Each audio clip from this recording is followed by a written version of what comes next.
The hand that saved her life belonged to a man she once destroyed. When a red laser dot found CEO Olivia Bennett through her office window at 11 p.m., it wasn't security who pulled her from death's path. It was the night janitor. Daniel Carter moved with the precision of someone who'd seen this coming, who knew exactly who wanted her dead and why.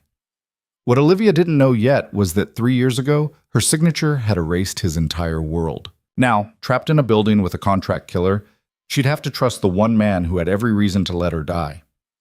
Stay with me until the end of this story.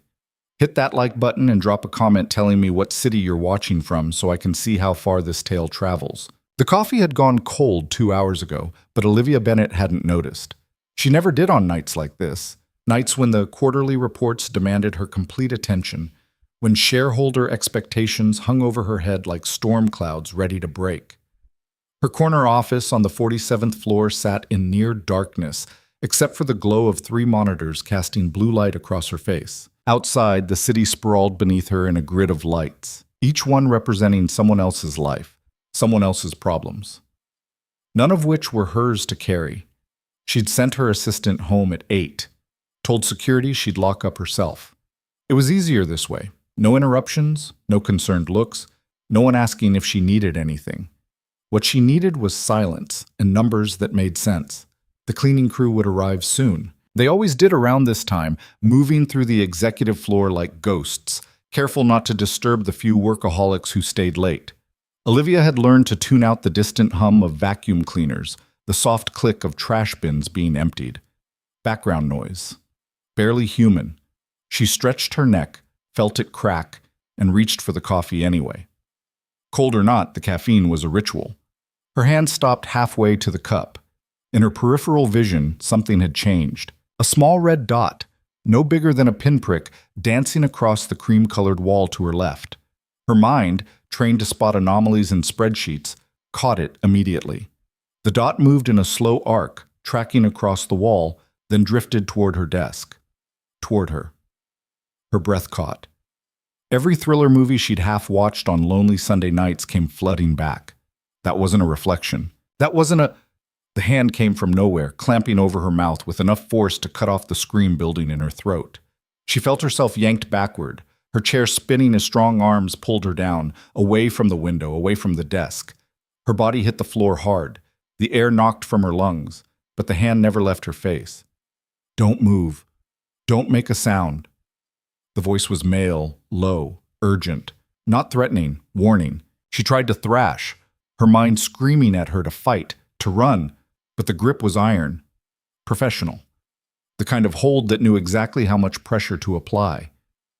"There's a rifle pointed at where your head just was," the voice whispered, his breath warm against her ear. "You move back into that sight line, you're dead. You scream, you're dead. You understand me?"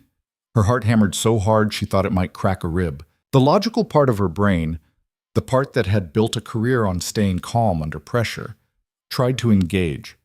This was real. This was happening. Someone was trying to kill her. She managed a small nod against his palm. "Good. I'm going to move my hand. You stay quiet. Stay low. We've got maybe 90 seconds before he repositions or comes inside." The hand lifted. Olivia gasped, sucking in air that tasted like floor cleaner and terror. She twisted, trying to see who had grabbed her, and found herself staring at the night janitor. The one she'd passed in the hallway maybe a dozen times over the past year. Never spoken to. Never really looked at. Daniel something. She'd never bothered to learn his last name. He was crouched beside her, one hand still on her shoulder, keeping her down. His face was lean, weathered in a way that spoke of too many hard years. Dark hair going gray at the temples. Maybe mid-30s, but wearing it rough. His uniform, navy blue work clothes with a name patch she couldn't read in the dark, was worn at the elbows. But his eyes were sharp, clear, tracking the room with an awareness that had nothing to do with pushing a mop. "How do you—" she started. "Not now." He cut her off, his gaze fixed on the window. "Can you crawl?" "What?" "Can you crawl?" Each word was precise, patient, like he was talking to someone in shock, which she realized she probably was. "Yes, I can crawl." "Then follow me." Stay below the desk line. Don't stand up for any reason. He moved before she could respond, dropping to his stomach and pulling himself forward with his elbows in a motion that looked practiced. Military, maybe, or something close to it. Olivia hesitated for half a second, her mind still trying to reconcile the janitor with the man currently saving her life, then followed. The carpet burned against her palms. Her pencil skirt, tailored for boardrooms and power plays, bunched around her thighs as she crawled. She'd worn heels today. Stupid, expensive heels that were now somewhere back by her desk, abandoned.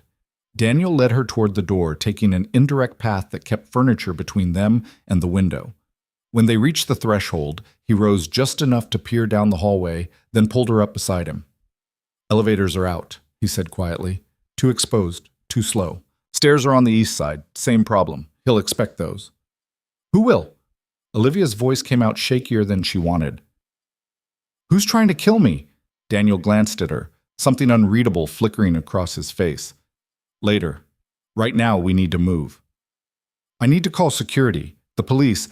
You need to trust me for the next 5 minutes." He gripped her arm, not rough but firm. "Security's already been bypassed or bought off. The police are 20 minutes away on a good night. That rifle up there? Effective range of about 800 meters. He's got eyes on every exit from his position." "How do you know that?" "Because if I was planning this, that's where I'd set up." He met her eyes, and for a moment she saw something that made her stomach drop.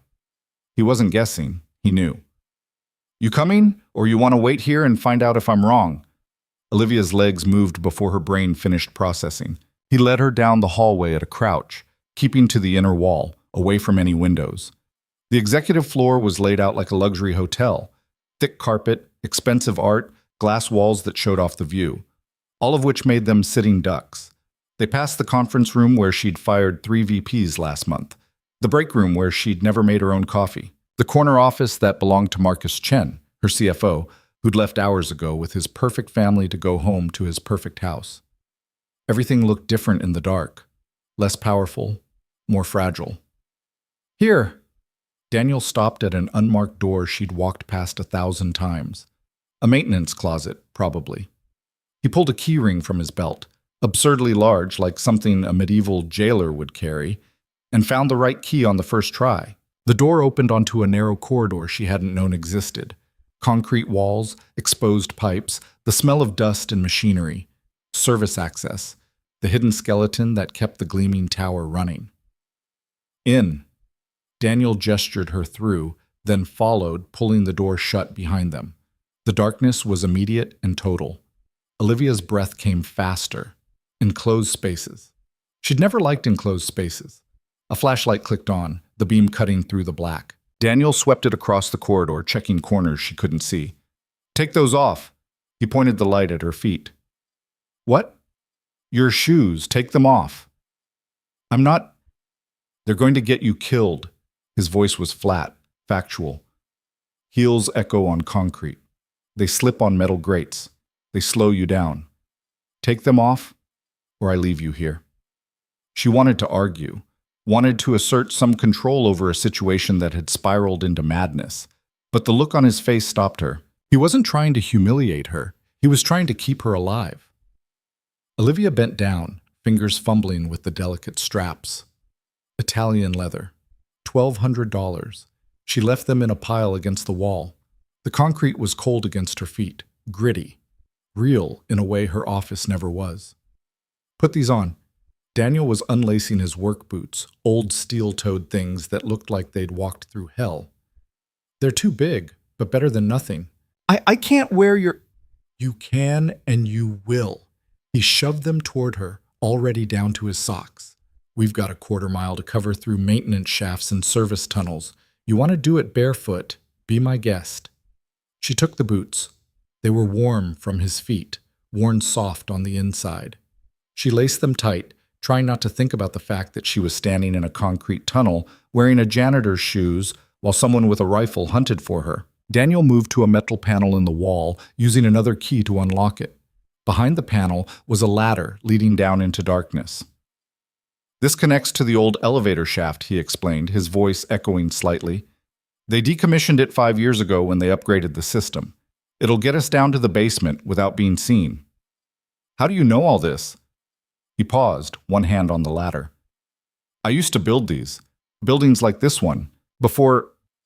He stopped himself, shook his head. Doesn't matter. What matters is getting you out. Before she could ask what he meant, he was climbing down, the flashlight clamped between his teeth. Olivia watched him descend 6 feet, then 10, then pause. Come on, he called up, his voice muffled. Use your hands more than your feet. Don't look down. She'd done trust falls at corporate retreats, team-building exercises where you fell backward into the arms of colleagues you barely trusted with paperwork. This was nothing like that. This was stepping into a void with a man she didn't know, whose motives she couldn't guess, while her life hung by a thread somewhere above. Olivia grabbed the ladder and started down. Her hands, soft from expensive lotion and manicures, gripped the cold metal rungs. The boots Daniel had given her were at least 4 sizes too big, clumping against each step. Below her, she could hear him moving steadily, the flashlight beam bouncing off concrete and steel. The shaft smelled like old oil and stagnant air. Somewhere far below, she heard the drip of water, echoing in a space that seemed to go on forever. Don't stop, Daniel called up. Keep your weight on your hands. Feet are just for balance. She wanted to tell him she knew how to climb a ladder, but her throat was too tight. The darkness pressed in from all sides, broken only by the weak circle of light below her.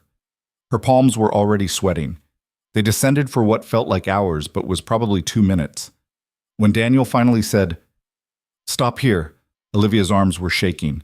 She felt his hand on her ankle, guiding her foot to a metal platform. "Step left, there's a ledge." She did, and solid ground met her foot. A moment later, she was standing on a narrow catwalk, pressed against the wall while Daniel moved past her to another locked panel.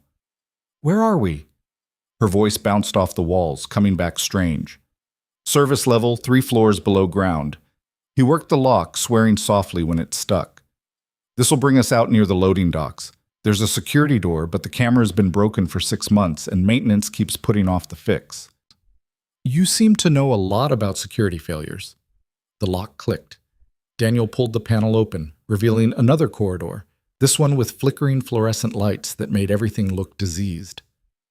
"I notice things," he said simply. "Part of being invisible. People say stuff around me, assume I don't hear, don't understand. You'd be surprised what the cleaning crew knows about this place."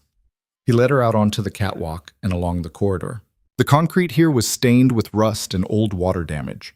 Pipes ran overhead, some wrapped in deteriorating insulation. It was like walking through the guts of a dying animal. "How long have you worked here?" Olivia asked, partly to fill the silence, partly because she realized she knew nothing about this man who was risking his life for her. 18 months, give or take. And before that? Daniel didn't answer right away. They'd reached an intersection, 2 corridors branching off in different directions. He checked both, the flashlight beam cutting through the gloom, then chose the left path. "Before that, I did different work," he said finally. "Work I was better at." "Why did you stop?" He laughed, a sound with no humor in it. "Because people like you decided I should." The words hung in the stale air between them. Olivia felt something cold settle in her stomach. What's that supposed to mean? Means we all make choices, Ms. Bennett. Some of us just have to live with the consequences more than others. Before she could press him, he stopped abruptly, holding up one hand. Olivia froze, her heart rate spiking again. In the distance, she heard it. Footsteps. Heavy boots on concrete, moving fast. Not the casual pace of another late-night worker. These were purposeful. Hunting. Daniel killed the flashlight, plunging them into near-total darkness. Only the weak corridor lights remained, spaced too far apart to do more than mark the shadows. "Breathe through your nose," Daniel whispered, his mouth close to her ear. Quiet, slow. The footsteps grew louder. Multiple sets, she realized. At least 2 people, maybe 3. They were doing a sweep, checking the maintenance levels, which meant they knew the building layout, knew where she might run. Daniel's hand found hers in the dark, pulling her backward. They moved in absolute silence. His socked feet soundless on the concrete, her 2 large boots surprisingly quiet. He guided her into a side alcove, barely more than a depression in the wall, and pressed her back against the cold concrete. He was close enough that she could feel his heartbeat. steady, controlled. Either he'd done this before, or he was the calmest person she'd ever met. The footsteps reached their corridor. Flashlight beams swept across the walls, cutting through the dark like searchlights. Olivia held her breath, counted her heartbeats. 1, 2, 3. Said she'd head for the stairs. A man's voice, rough, with an accent she couldn't place. Probably already in the wind. Then why are we down here? Another voice, younger, nervous. Because we get paid to be thorough. Check every level, every exit. She doesn't leave this building alive. Thorough, professional. This wasn't some random attack. Someone had planned this, hired people who knew what they were doing. The beams swept closer. Olivia pressed harder against the wall, as if she could melt into it. Daniel's hand tightened on hers. A warning or reassurance, she couldn't tell. The light passed over their alcove. For a fraction of a second, she was certain they'd been spotted. Certain the next sound would be gunfire. But the beam kept moving, tracking along the corridor, and the footsteps continued past. They waited, frozen, as the sounds faded. 30 seconds.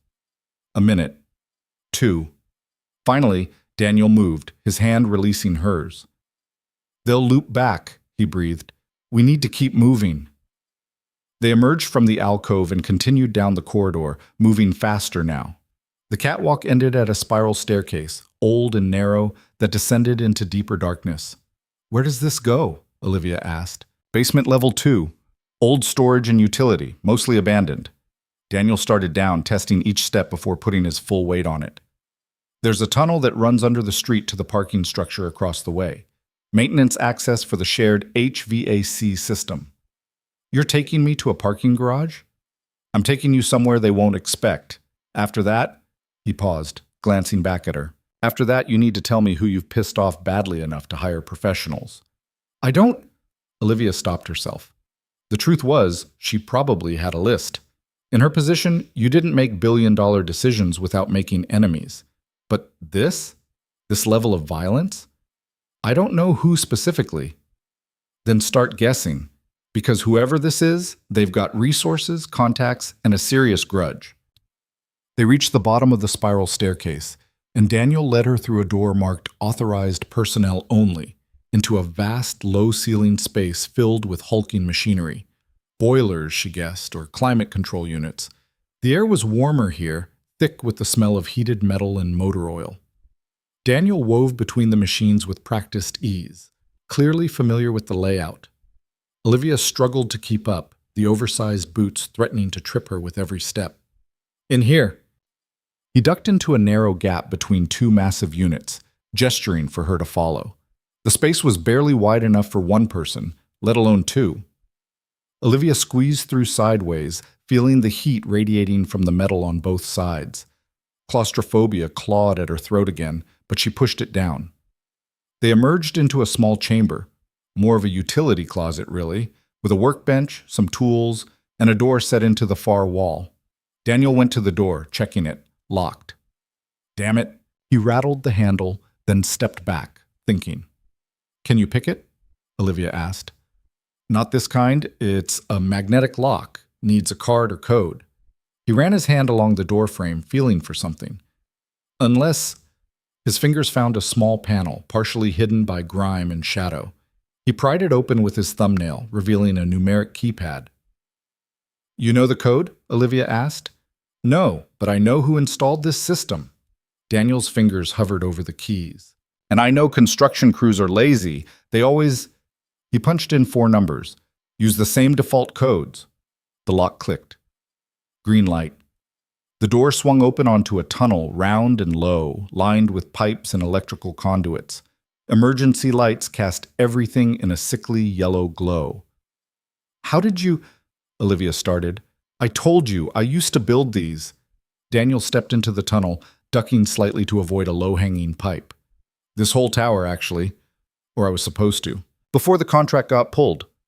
Something in his voice made her stop. What do you mean, pulled? He kept walking, not looking back. Means your company bought out the development rights halfway through construction. New ownership, new contractors, new everything. My firm got pushed out. Small operation can't compete when the big money moves in. Olivia's mind raced, trying to place the timeline. 3 years ago, Bennett Corp had acquired the property this building sat on. It had been a mess. Half-finished construction, permits in limbo, the original developer in over his head. She'd personally signed off on bringing in a new general contractor. The decision had made fiscal sense. Saved the project millions. "What was your company called?" she asked quietly. "Carter and Son Construction." He still didn't turn around. "Not that it matters now." Carter. Daniel Carter. She'd seen that name. On a list of expenditures, maybe, or legal filings. Just another line item in a very long spreadsheet. "I'm sorry," she said, though the words felt hollow. It wasn't personal. It was just business. Daniel finally looked back at her, and his expression was unreadable. "Yeah, I know. It's always just business until it's your life getting erased." They walked in silence after that, the tunnel stretching out ahead of them like a throat swallowing them whole.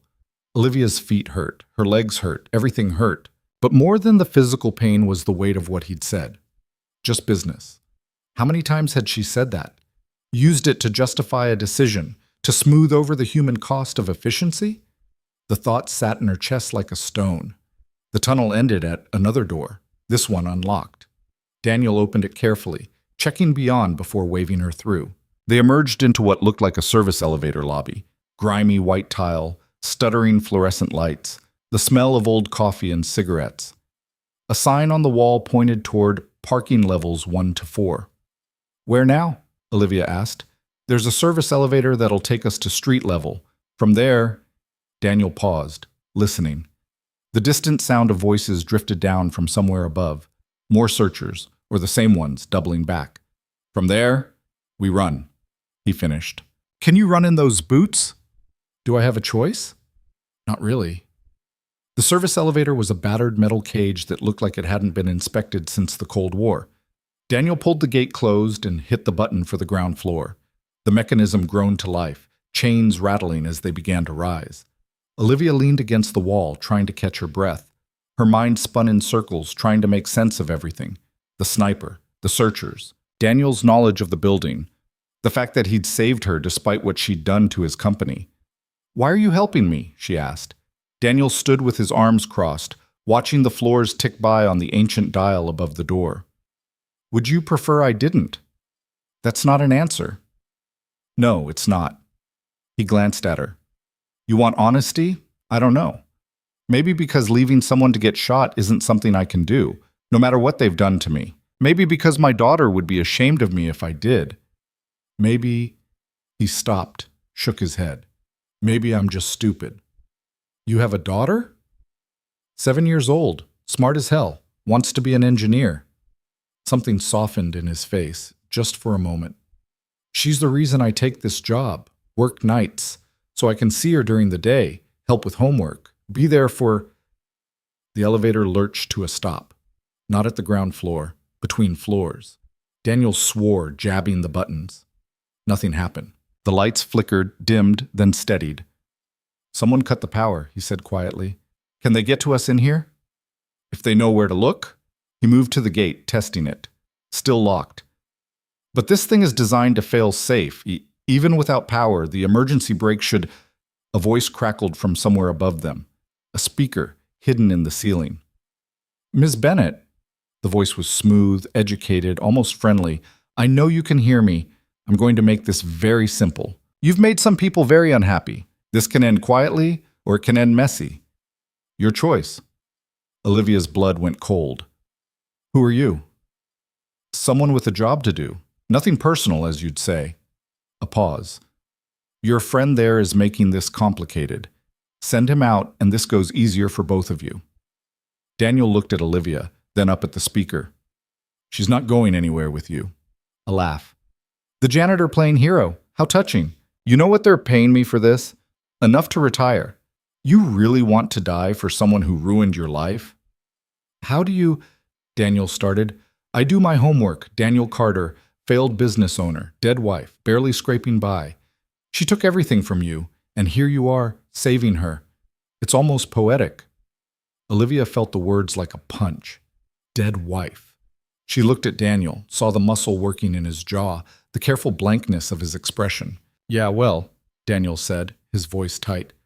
I've made stupider choices. Last chance. Walk away. I'll even throw in a bonus for the trouble. Go to hell! Your funeral. The speaker clicked off. For 5 seconds, nothing happened. Then, with a grinding screech of metal, the elevator began to move.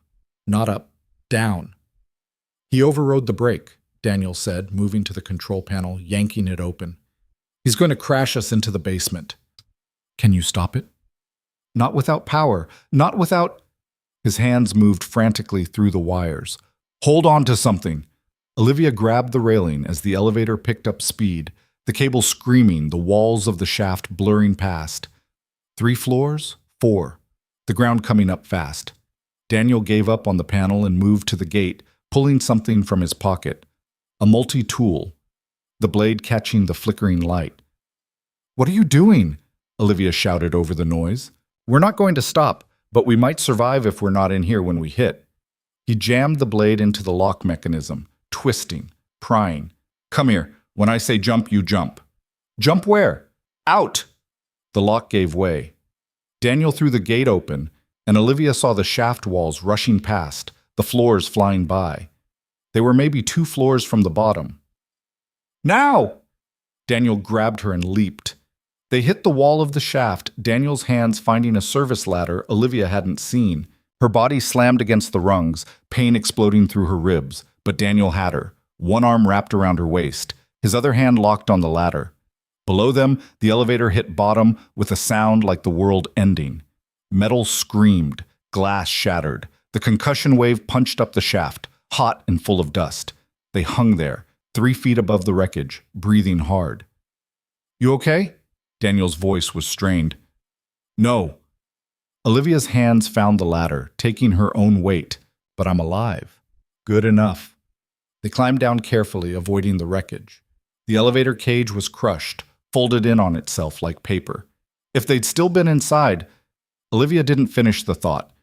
They emerged into the parking basement, and Daniel led her behind a concrete pillar, listening. He'll have someone down here, he said quietly, covering the exits. How many people does he have? At least 3 that we've confirmed, maybe more. Daniel peered around the pillar, scanning the parking level. Cars are out. Too easy to spot, too easy to stop. We need to go on foot. To where? Somewhere public, crowded. Somewhere they can't just shoot you without witnesses. He pulled back, thinking. There's a subway station 2 blocks north. This time of night, it'll still have people. We get there. We're safer. 2 blocks might as well be 2 miles. You got a better idea? She didn't. Daniel checked the parking level one more time, then nodded. Stay close. Stay quiet. Run when I run. Stop when I stop. Understand? Olivia nodded. They moved between parked cars, keeping low, using the vehicles for cover. The basement was vast, dimly lit, every shadow a potential threat. Olivia's heart hammered so hard she could feel it in her skull.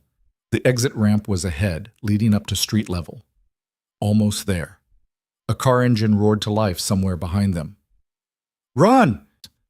Daniel didn't wait, grabbing Olivia's hand and sprinting for the ramp.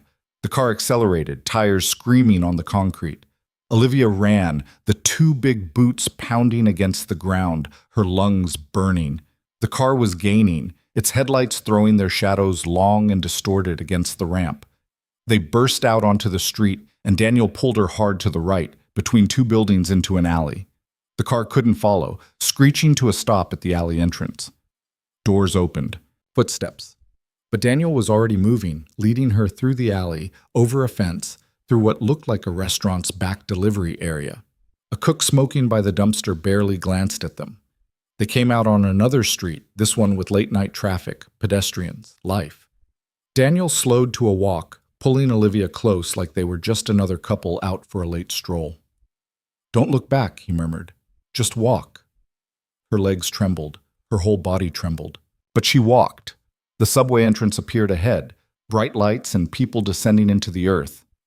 Safety. Or the illusion of it. They reached the stairs, started down. Olivia risked a glance back and saw a dark sedan parked across the street, watching. But they didn't follow, couldn't follow. Too many witnesses. On the platform, surrounded by tired commuters and night shift workers, Olivia finally let herself breathe. "What now?" she asked. Daniel stood against a pillar, watching the platform, the stairs, every exit. "Now we figure out who wants you dead, and why they want it bad enough to hire that level of talent." He looked at her, really looked at her, and she saw the exhaustion beneath the determination. "Because I can get you out of a building, Ms. Bennett, but I can't fight off a professional crew forever. Eventually they'll find an opening." "Then what do we do?" "We find them first," Daniel said, "and we figure out what you did that was worth dying for." A train pulled into the station, and they boarded with the crowd, finding seats at the back of the car. As the train lurched into motion, carrying them into the tunnels beneath the city, Olivia realized something. For the first time in her life, she had no control, no power, no answers. All she had was a man she'd destroyed who, for some reason she couldn't fathom, had chosen to save her anyway. And somewhere above them, in the city she'd thought she owned, people were hunting her with professional precision and unlimited resources. The train rattled on into the dark. The subway car rattled through the tunnel, fluorescent lights flickering overhead in a rhythm that made Olivia's head pound. She sat pressed against the scratched window, Daniel beside her, both of them trying to look like they belonged in this underground world of third-shift workers and people with nowhere else to go. Her feet throbbed in his boots. Her ribs ached where she'd hit the ladder. Everything smelled like metal and human exhaustion. Across from them, a woman in scrubs dozed, her head lolling with each jolt of the train. 2 seats down, a kid with headphones nodded to music only he could hear. Normal people living normal lives, completely unaware that the woman in the designer blouse and janitor's work boots had just survived a coordinated assassination attempt. "You need to call someone," Daniel said quietly, his eyes still scanning the car. "Someone you trust. Someone who can help." Olivia almost laughed. "Like who? My board of directors? Half of them would throw a party if I died tomorrow." "What about family?" "Dead. Both parents gone before I turned 30. No siblings." The words came out flat, clinical. Facts she'd learned to present without emotion. "There's no one." Daniel glanced at her, something shifting in his expression. Not pity exactly, recognition maybe. "Friends then? I have colleagues. I have business associates. I have people who want things from me." She watched the tunnel walls blur past. "I don't have friends. That's a lonely way to live. It's an efficient way to live, less complicated." But even as she said it, the words tasted wrong. She thought about her empty penthouse, the meals delivered and eaten alone, the weekends spent reviewing reports because there was nothing else to do. When had efficiency become isolation?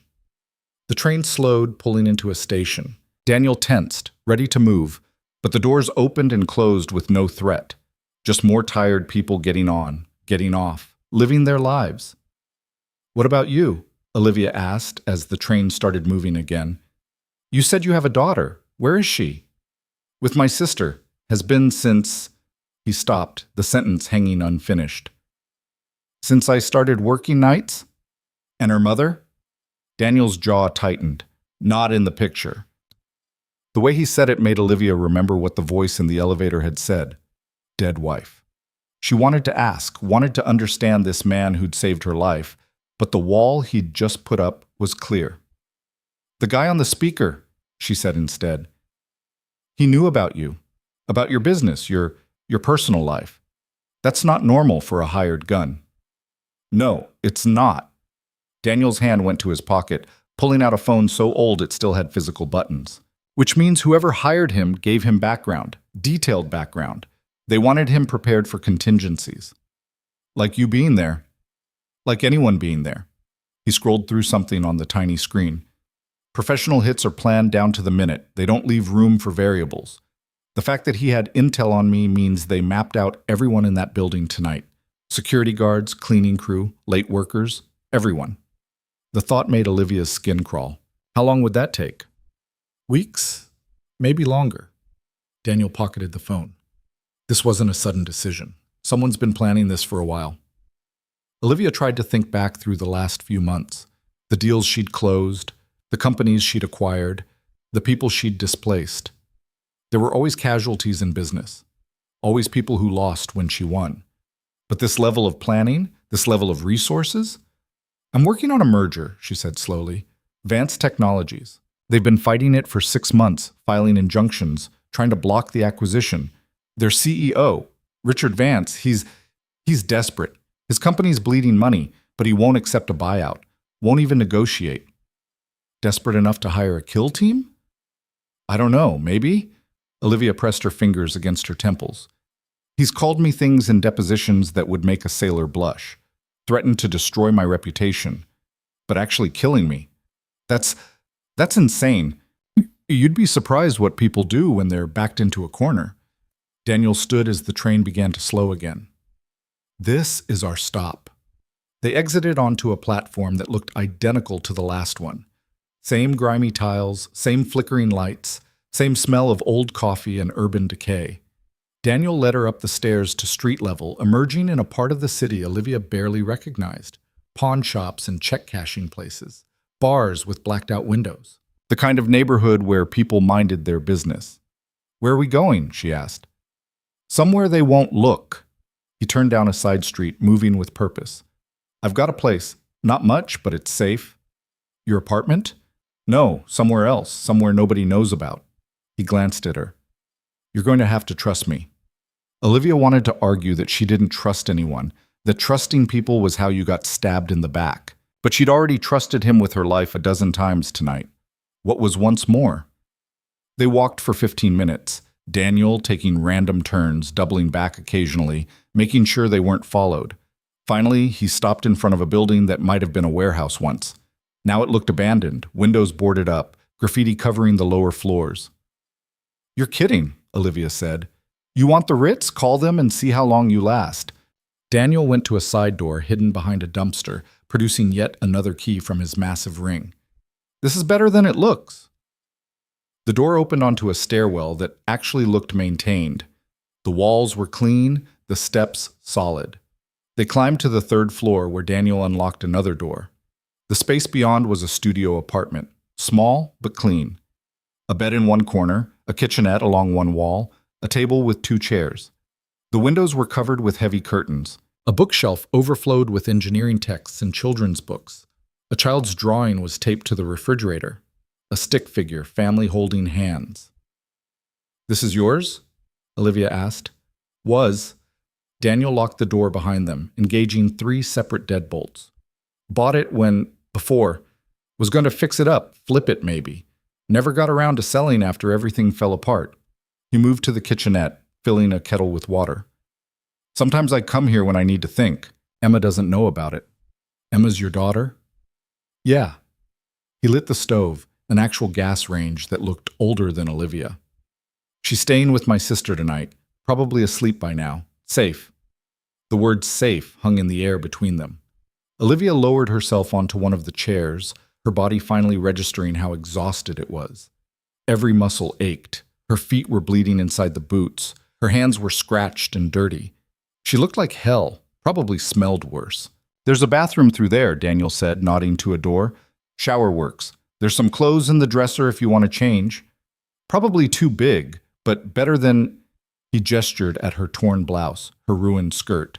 Olivia wanted to refuse, to maintain some shred of dignity, but she was covered in dust and sweat and fear, and the thought of being clean, even for a moment, was too tempting. The bathroom was tiny but spotless. She peeled off the filthy clothes, turned on the shower, and stood under water so hot it almost burned. Watched the grime circle the drain. Tried not to think about how many times tonight she could have died.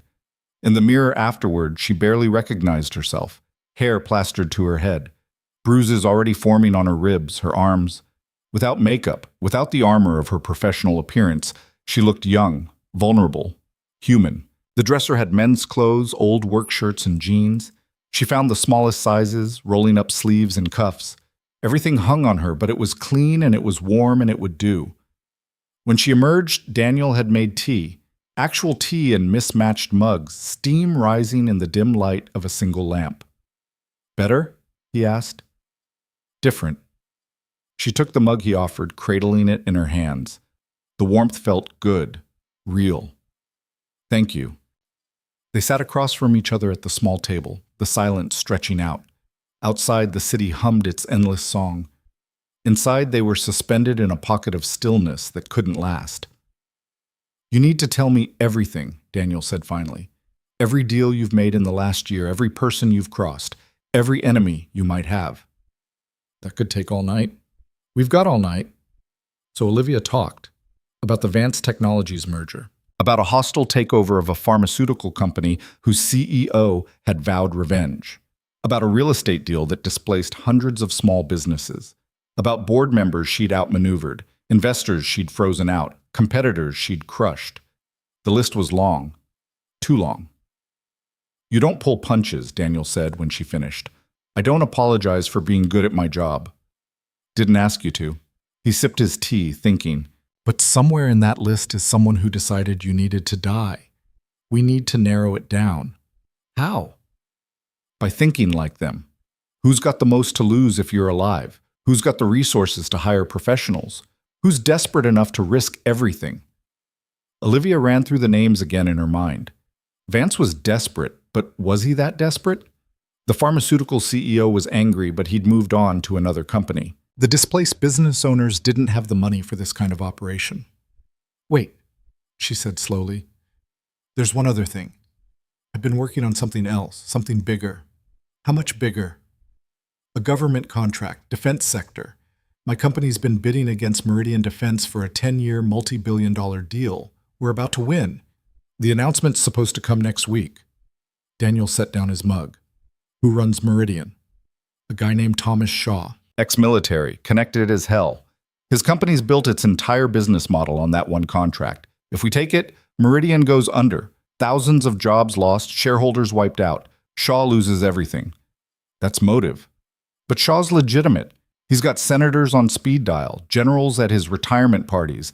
He wouldn't risk his reputation openly," Daniel interrupted. "But if he could make it look like an accident, a random tragedy, yeah, he might. Especially if he's facing financial ruin." Olivia felt the pieces sliding together in her mind. The timing made sense. The resources made sense. Shaw had the connections to hire the best, the desperation to justify it, and the intelligence to plan it carefully. "We need proof," she said. "We need to survive the night first." Daniel stood, moving to the window. He pulled the curtain back just enough to look down at the street. "Proof comes later. Right now we need to assume they're still hunting." "Will they find us here?" "Eventually. They'll check my employment records, find my address, start looking at properties I own or owned. This place is in my name, so yeah, they'll find it. But it'll take time, enough time for us to rest, plan our next move." "Which is what?" Daniel let the curtain fall back. "We go on the offense, stop running, start hunting, find out who's pulling the strings and cut them." "How? I'm a CEO, not whatever you are." "Whatever I am." A ghost of a smile crossed his face. "I'm a janitor, remember? Guy who pushes a mop and empties trash cans. You're not just a janitor." "No," he admitted. "I'm not. But that's a different conversation." Before Olivia could press him, his ancient phone buzzed. He pulled it out, checked the screen, and his expression went cold. "What?" Olivia asked. "Text from my sister. Emma's asking for me. She has nightmares sometimes. Wants me to come home." The pain in his voice was raw, unguarded. Olivia saw something break open in him just for a second, the careful control cracking. "You should go to her," she said. "I can't. They might be watching my place, waiting for me to show up. I lead them to Emma." He stopped, ran his hand through his hair. "I can't risk that." "Then call her. Let her hear your voice. She's 7. She won't understand why I can't come home." But even as he said it, his finger was hovering over the call button. "She'll understand that you love her. That's all that matters." Daniel made the call. Olivia heard the faint sound of a child's voice, high and worried. Heard Daniel's voice go soft, gentle, promising he'd be home soon, promising everything would be okay. Heard him tell her he loved her, heard her say it back. When he hung up, he looked 10 years older. "This is why I should have let you handle it yourself," he said quietly. "Should have walked away. Now I've got a target on my back too. And Emma, if anything happens to her because of this, nothing's going to happen to her." Olivia stood, moving around the table. We're going to figure this out. We're going to stop whoever's behind this, and you're going to go home to your daughter. I promise you that. You can't promise that. Watch me." They stared at each other across the small space. Olivia saw the doubt in his eyes, the fear for his child, the exhaustion of carrying too much for too long. She wondered what he saw in hers. "Why did you save me?" she asked again. "Really? It wasn't just because you're a good person. There's something else." Daniel was quiet for a long moment. Then he moved to the bookshelf, pulling out a framed photograph that had been tucked behind the engineering texts. He handed it to her. The photo showed a woman, dark-haired and laughing, holding a baby. The woman looked tired but happy, alive. "Her name was Sarah," Daniel said. "My wife. That's Emma when she was 6 months old." "What happened?" "Cancer. Fast-moving, aggressive. We caught it too late." He took the photo back, looking at it like he could fall into the memory. "The treatments, they were expensive, really expensive. Insurance covered some, but not enough. I had to sell the business assets to pay for experimental trials. Mortgaged everything, but I needed more." Olivia's stomach dropped. She knew where this was going. "I went to banks, investors, anyone who might help. Everyone said the same thing. Too risky. Can't justify it. Sorry for your loss." He set the photo down carefully. "Then one of your competitors offered me a deal. They'd give me the money I needed for Sarah's treatment if I provided them intel on your construction project. Delays, cost overruns, anything that might hurt your acquisition timeline. Industrial espionage. Yeah, I said no. Told them to go to hell." Daniel's voice was hollow. "Sarah died 3 weeks later. Emma was 18 months old. And I kept thinking, if I'd just taken the deal, if I'd just been willing to compromise, maybe Sarah would have lived." The weight of it settled over the room like ash. Olivia understood now. He'd saved her not despite what she'd done to him, but because of what he hadn't done for his wife. Because living with the guilt of inaction was worse than any revenge. "I'm sorry," she said, and meant it, really meant it for the first time. "Yeah, me too." He moved to the couch, sat down heavily. "Get some sleep. We've got maybe 4 hours before we need to move again." "What about you?" "I'll keep watch." He pulled an old revolver from under the couch cushion, checked the cylinder. "Someone needs to." Olivia wanted to argue, but exhaustion was a physical weight now, dragging her down. She moved to the bed, lay down fully clothed, and closed her eyes. She expected nightmares, expected to see the red dot, the sniper's scope, the elevator shaft rushing past. But instead, she dreamed of numbers, spreadsheets and profit margins and quarterly reports. Safe, familiar territory where everything made sense and nothing bled. She woke to the sound of breaking glass. Olivia sat up, disoriented, her heart already racing. The room was dark except for the faint glow of streetlights through the curtains. Daniel was on his feet, the revolver in his hand, moving toward the window. "Stay down," he whispered. More glass breaking, not from their window, from somewhere else in the building. Downstairs, maybe. "They found us," Olivia breathed. "Yeah." Daniel moved to the door, listening. Footsteps on the stairs. Multiple sets moving slowly, carefully. "Get your shoes on, we're leaving." Olivia grabbed the boots, laced them frantically. Her hands shook. She'd slept maybe an hour, her body still screaming for rest, but adrenaline pushed everything else aside. Daniel was at the window now, opening it slowly, quietly. "Fire escape," he said. "Goes down to the alley. We'll have maybe 30 seconds before they realize we're not in here. And then what? Then we run. Again." The footsteps reached their floor. Daniel helped Olivia through the window onto the metal platform outside. The fire escape groaned under their weight, rust flaking off the railings. Behind them, the apartment door exploded inward, not picked, not unlocked, blown off its hinges with a breaching charge. "Go!" Daniel shoved her toward the ladder. Olivia climbed down, her hands burning on the cold metal, her feet slipping in the 2 big boots. Below, the alley was dark and narrow, hemmed in by dumpsters and chain-link fences. Daniel was right behind her, and above she heard shouting. Flashlight beams cut through the darkness, finding them. "There!" A gunshot cracked the night. The bullet pinged off the fire escape railing 6 inches from Olivia's hand. She dropped the last 8 feet, hit the pavement hard, rolled. Pain shot through her ankle, but she forced herself up, Daniel landed beside her, grabbed her arm. They ran. The alley opened onto a street deserted at this hour. They crossed it, Daniel pulling her into another alley, then another. Behind them, more shouts, more footsteps. This way! Daniel yanked her through a gap in a fence into what looked like a construction site. Half-built walls, exposed rebar, piles of materials covered in tarps. He led her into the skeleton of a building, up a makeshift ramp to the second floor. No walls yet, just concrete and steel framing. They crouched behind a stack of drywall, breathing hard. "How did they find us?" Olivia gasped. "I don't know.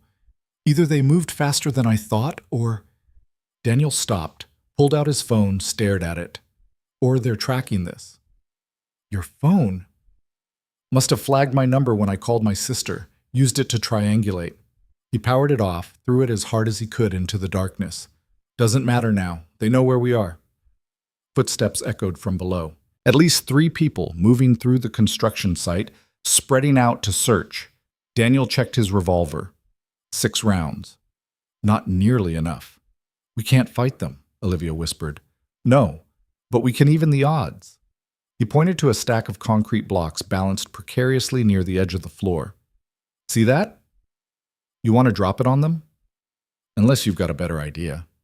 They moved quietly to the blocks. Daniel positioned himself on one side, gestured for Olivia to take the other. Below, a flashlight beam swept across the floor. "On 3, Daniel mouthed. 1, 2, 3. They pushed. The blocks teetered, then toppled, crashing down with enough noise to wake the whole neighborhood. Someone screamed. Someone else swore. The flashlight went spinning across the concrete. "Move!" Daniel pulled Olivia toward the far side of the building, where another opening led to more darkness. Gunfire erupted behind them, wild and angry. Bullets punched through drywall, spanged off rebar. But they were already gone, running through the half-built structure, putting distance between themselves and the chaos. They emerged on the far side of the construction site, back onto the street. A delivery truck was idling at a red light 2 blocks down. Daniel ran for it, Olivia struggling to keep up. He reached the truck just as the light changed, grabbed onto the back bumper and hauled himself up onto the rear step. Reached back for Olivia. She caught his hand and he pulled, her feet leaving the ground as the truck started moving. She scrambled up beside him, both of them clinging to the back of the truck as it accelerated away from the construction site, away from the gunfire, away from death, for the 3rd or 4th time that night. The driver had no idea they were there. The truck rumbled through empty streets, carrying them toward the industrial district, toward the docks, toward the edge of the city where the buildings gave way to warehouses and shipping containers. After 10 minutes, Daniel tapped her shoulder, pointed to an upcoming turn. When the truck slowed, they dropped off, rolling into the shadows beside the road. They lay there for a moment, catching their breath, making sure nothing was broken. "I can't do this much longer," Olivia said. I'm not built for this." "Nobody's built for this. You just keep going because stopping means dying." Daniel sat up, checked the street. Empty. "But you're right. We can't keep running. We need to change the game." "How?" "We need leverage, information, something we can use to fight back." He pulled her to her feet. "And I think I know where to find it." "Where?" "Your office." Olivia stared at him. "You want to go back to the building where people tried to kill me? Are you insane?" "Probably, but think about it. Shaw, or whoever's behind this, they didn't just decide to kill you randomly. They know something about your plans, your timeline, your vulnerabilities. Information like that doesn't come from nowhere. Someone on the inside fed it to them." "You think I have a leak?" "I think you have a traitor. And traitors leave trails. Emails, phone records, file access logs. It'll all be on your company servers. I can access those remotely. Can you? Without tipping off whoever's watching your accounts? Without leaving a digital footprint that leads them right to us?" Daniel shook his head. "We need physical access. We need to get in, pull the data, and get out before anyone knows we were there. The building will be on high alert after tonight, which is exactly why they won't expect us to come back." He started walking, and after a moment, Olivia followed. "Security's looking for you to run, to hide, to call the cops. They're not looking for you to walk back into the trap." It was insane, reckless, the kind of move that got people killed in movies right before the credits rolled. Okay, Olivia said. Let's do it. Daniel looked at her like she'd grown a second head. Really? You're right. We can't keep running, and I need to know who betrayed me. She met his eyes. Plus, you've kept me alive this long. Might as well see if you can do it a little longer. Something like respect flickered across his face. All right then, but we do this my way. We go in quiet, we stick to the service corridors, we get what we need, and we get out. No heroics, no detours. Agreed? Agreed. They started the long walk back toward the tower, toward answers, toward the truth that might get them killed or set them free. The sky was beginning to lighten in the east, the city waking up around them. In a few hours, the streets would be full of people going about their normal lives, completely unaware of the war being fought in the shadows. Olivia thought about Emma, asleep at her aunt's house, waiting for her father to come home. Thought about all the other children of all the other people whose lives she'd reshaped with a signature and a handshake. She'd never considered them before. Never let herself. Maybe it was time to start. Dawn broke over the city in shades of gray and orange, the sun struggling through a layer of smog that turned everything the color of old copper. Daniel and Olivia walked along the edge of the financial district, staying off main streets, avoiding the early morning joggers and delivery trucks that were already claiming the sidewalks. They looked like refugees from different worlds, her in oversized work clothes and boots that made her stumble every third step, him in socks and a t-shirt that had seen better days. Anyone who bothered to look twice would assume they were homeless or high, or both. Nobody looked twice. The tower rose ahead of them, glass and steel catching the morning light like it was showing off. Olivia had watched this building go up from her previous office across town, had felt a surge of satisfaction when her company's logo went up on the 47th floor, victory in architectural form. Now it looked like a trap, all those windows reflecting back her own hunted face. Service entrance is around back, Daniel said, keeping his voice low. They'll have changed the security codes after last night, but there's a loading dock that opens at 6 for deliveries. We slip in with the first truck. We're inside before anyone thinks to stop us. What about cameras? They record everything, but nobody watches the feeds in real time unless there's an alert. We stay calm, act like we belong. We're just part of the background noise. He glanced at her. You ever done anything like this before? I once fired a CFO in the middle of a board meeting. Does that count? Not even close. But there was almost a smile in his voice. Just follow my lead. Don't make eye contact with anyone. If someone asks what we're doing, we're late for a shift change. Keep it simple. Keep it boring. They circled around to the back of the building where the service entrance squatted between a parking garage and a coffee shop that was just turning its lights on. A delivery truck was backing up to the loading dock, beeping warnings into the empty morning. Two guys in reflective vests stood by, waiting to unload. Daniel timed it perfectly.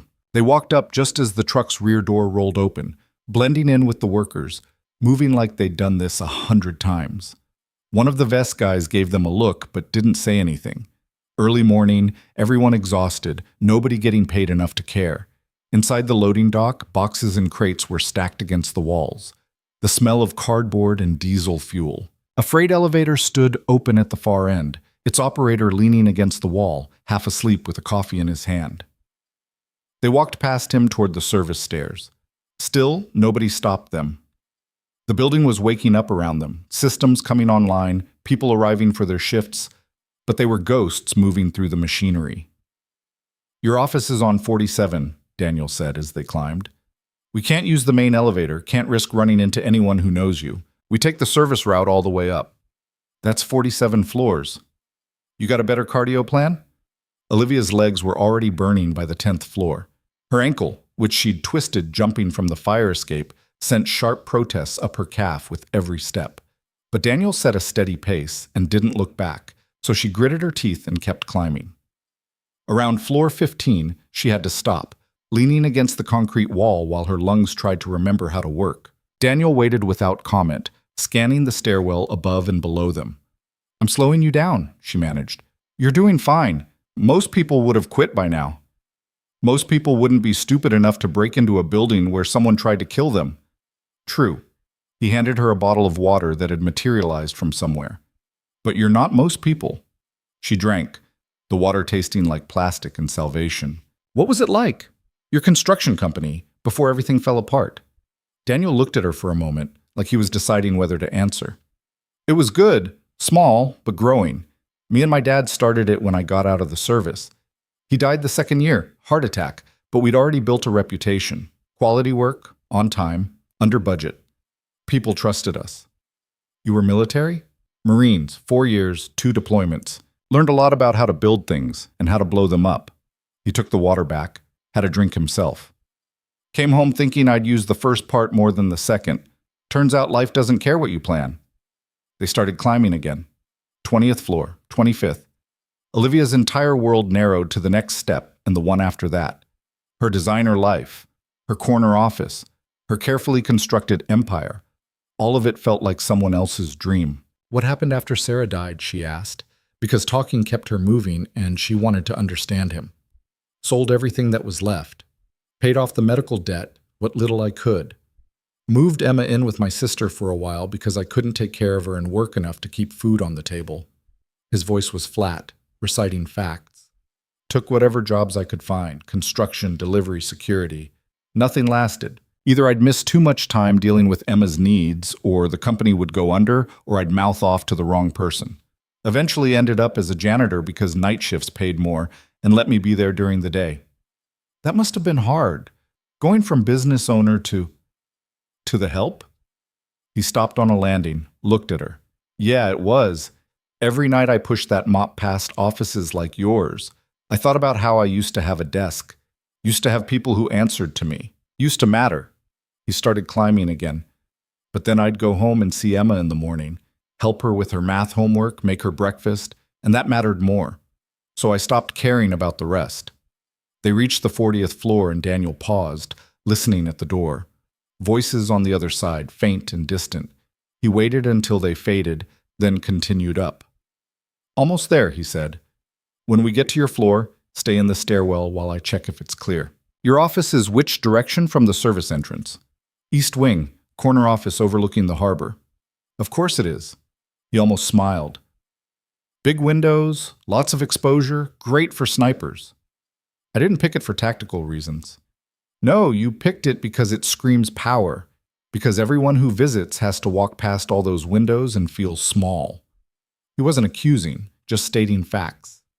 I get it. I really do. But it also makes you a target. 45th floor. 46th. Olivia's legs were rubber, her lungs on fire, her whole body screaming for rest. But the fear that had been simmering under her exhaustion started to spike. They were so close to where it had all started, where the red dot had found her, where her entire reality had shattered. 47th floor. Daniel cracked the door open, peered through. The service corridor was empty, lit by the same harsh fluorescence that had guided their escape hours before. Everything looked normal, quiet, like the violence had never happened. Wait here, he whispered, and slipped through. Olivia stood in the stairwell, counting her heartbeats, trying not to think about what would happen if someone found her. She had no identification, no phone, no way to prove she belonged here. In these clothes, looking like this, she'd be arrested as a vagrant before anyone believed she was the CEO. Daniel came back 60 seconds later. We're clear, but there's police tape across your office door. Crime scene. They're treating last night as an attempted break-in, not an assassination attempt. Someone's controlling the narrative. Yeah, which means we need to be fast. He led her down the corridor, past the maintenance closet where they'd hidden, past the conference rooms and break areas. The executive floor looked strange in the early light, shadows pooling in corners, the expensive furniture looking cheap and temporary. They reached her office. Yellow tape crisscrossed the door. Daniel pulled out a pocket knife, cut through it carefully, then used another of his impossible keys to open the lock. The office was exactly as she'd left it, papers scattered across her desk where she'd been working, the cold coffee still sitting by her keyboard. But there was broken glass on the floor beneath the window, and when Olivia looked closer, she saw the small hole in the glass where the first bullet had come through. She'd been 6 inches from death and hadn't even known it. Don't touch anything you don't have to, Daniel said, moving to her desk. We're looking for communication logs, file access records, anything that shows who's been poking around your accounts or your schedule. Olivia sat in her chair, the leather still molded to her shape, and logged into her computer. The system came alive, security protocols demanding her password, her fingerprint, her retinal scan. All the protections she'd insisted on to keep her information safe. None of it had mattered. She pulled up the administrative panel, started running searches. File access logs showed the usual pattern. Her assistant, her direct reports, IT maintenance. But there, buried in the timestamps from 3 days ago, was an anomaly. Someone had accessed her calendar and her email archive from an IP address that wasn't registered to any company device. Found something, she said, pulling up the details. Someone's been reading my emails, not just recent ones, going back months. Daniel leaned over her shoulder, studying the screen. Can you trace the IP? It's masked through a proxy, but she ran a geolocation trace, watched the program chew through layers of security. It's coming from inside the building, somewhere on this floor. Whose office? The trace completed. Olivia stared at the result, feeling something cold settle in her chest. Marcus Chen, my CFO. The name hung in the air between them. Marcus, who'd worked beside her for 5 years, who'd helped build the company into what it was, who'd never given her a reason to doubt him. You sure? Daniel asked. The IP is registered to his office terminal. She pulled up more logs, her fingers flying across the keyboard. And look at this. He's been accessing files on the Meridian Defense contract, budget projections, bid strategies, everything. He shouldn't have access to any of that. It's not his department. When did this start? 2 months ago, right around when... She stopped, the memory hitting her. Right around when we fired his brother-in-law for embezzlement. He begged me to reconsider, said it would destroy his family relationships. I told him business was business. Let me guess. You didn't reconsider. The man stole $300,000. What was I supposed to do?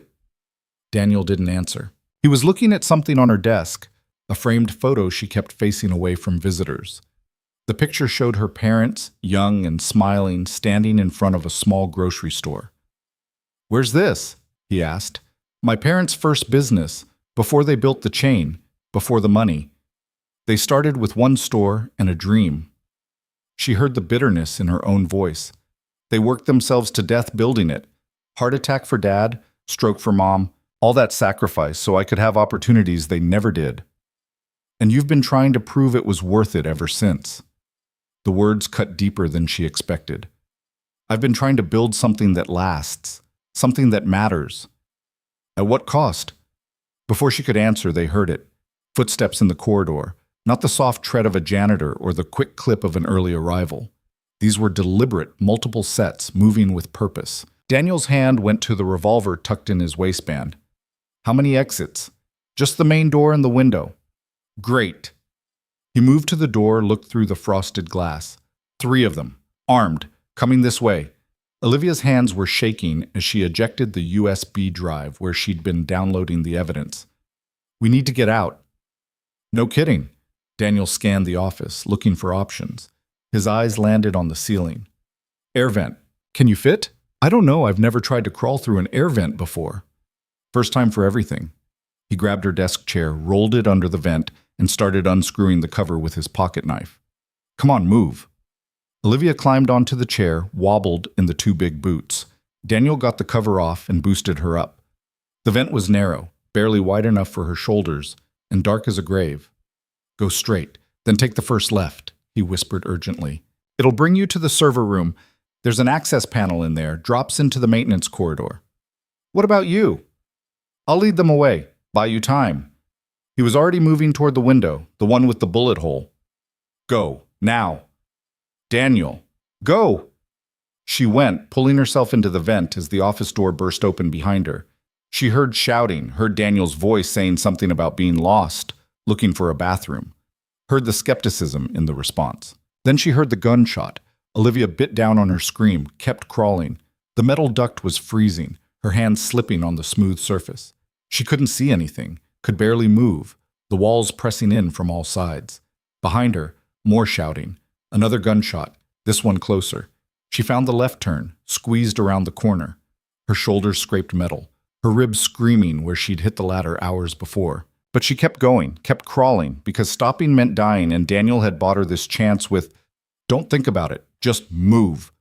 The vent opened into a wider space and she tumbled out, landing hard on a tile floor. Server room, racks of equipment humming around her, lights blinking in the darkness. She found the access panel Daniel had mentioned, kicked it open, and dropped through. The maintenance corridor caught her, concrete and familiar shadows. She ran, the boots clomping loud enough to wake the dead, her breath ragged in her throat. Behind her, the sounds of pursuit. They were in the vents now, following her path. She burst through a door into a conference room, startling two early arrivals who were setting up for a meeting. They stared at her, wild-eyed, filthy, dressed like a homeless person, and reached for their phones. "Don't," Olivia said, but they weren't listening. She ran again, out into the main corridor now, exposed. The elevator bank was ahead, but elevators were death traps, so she hit the main stairwell, took the steps 3 at a time going down. Her ankle gave out on the 38th floor. She crashed into the wall, pain exploding up her leg, and had to grab the railing to stay upright, footsteps thundering above her. They were close. She limped down another flight, another, her vision starting to blur from the pain. This was it. She couldn't outrun them, couldn't fight, couldn't. The stairwell door on the 35th floor flew open, and Daniel appeared, blood running down his left arm, his face grim. "Move!" He grabbed her, half carried her down the next flight. "You're shot. Grazed. Move faster." They hit the 20th floor, and Daniel pulled her out of the stairwell into a floor under renovation. Drop cloths and paint cans, the smell of sawdust and fresh drywall. He led her to a freight elevator that was open, waiting. They got inside and he slammed the gate closed just as their pursuers burst onto the floor. Bullets sparked off the metal gate. The elevator groaned, started descending. Daniel sagged against the wall, his face pale. The blood was flowing more freely now, soaking through his shirt. "Let me see," Olivia said, pulling at his sleeve. No time. But he didn't stop her. The wound was deep, the bullet having carved a channel through the meat of his bicep. Not fatal, but bad enough. She grabbed a drop cloth from the elevator floor, tore a strip, and tied it around his arm as a bandage. Her hands were steady. Somewhere in the last 8 hours, she'd stopped shaking. "Did you get what we needed?" Daniel asked. She pulled out the USB drive. "Everything, the access logs, the IP traces. Marcus sold us out." "Good. Now we just have to live long enough to use it." The elevator reached the ground floor, and Daniel led her out through a service exit into an alley. Morning had fully arrived, the city awake and moving, people walking past without seeing them. Just 2 more casualties of urban living. They walked 4 blocks before Daniel's legs gave out. He caught himself against a wall, breathing hard, his face the color of old paper. "We need to get you to a hospital," Olivia said. "Can't.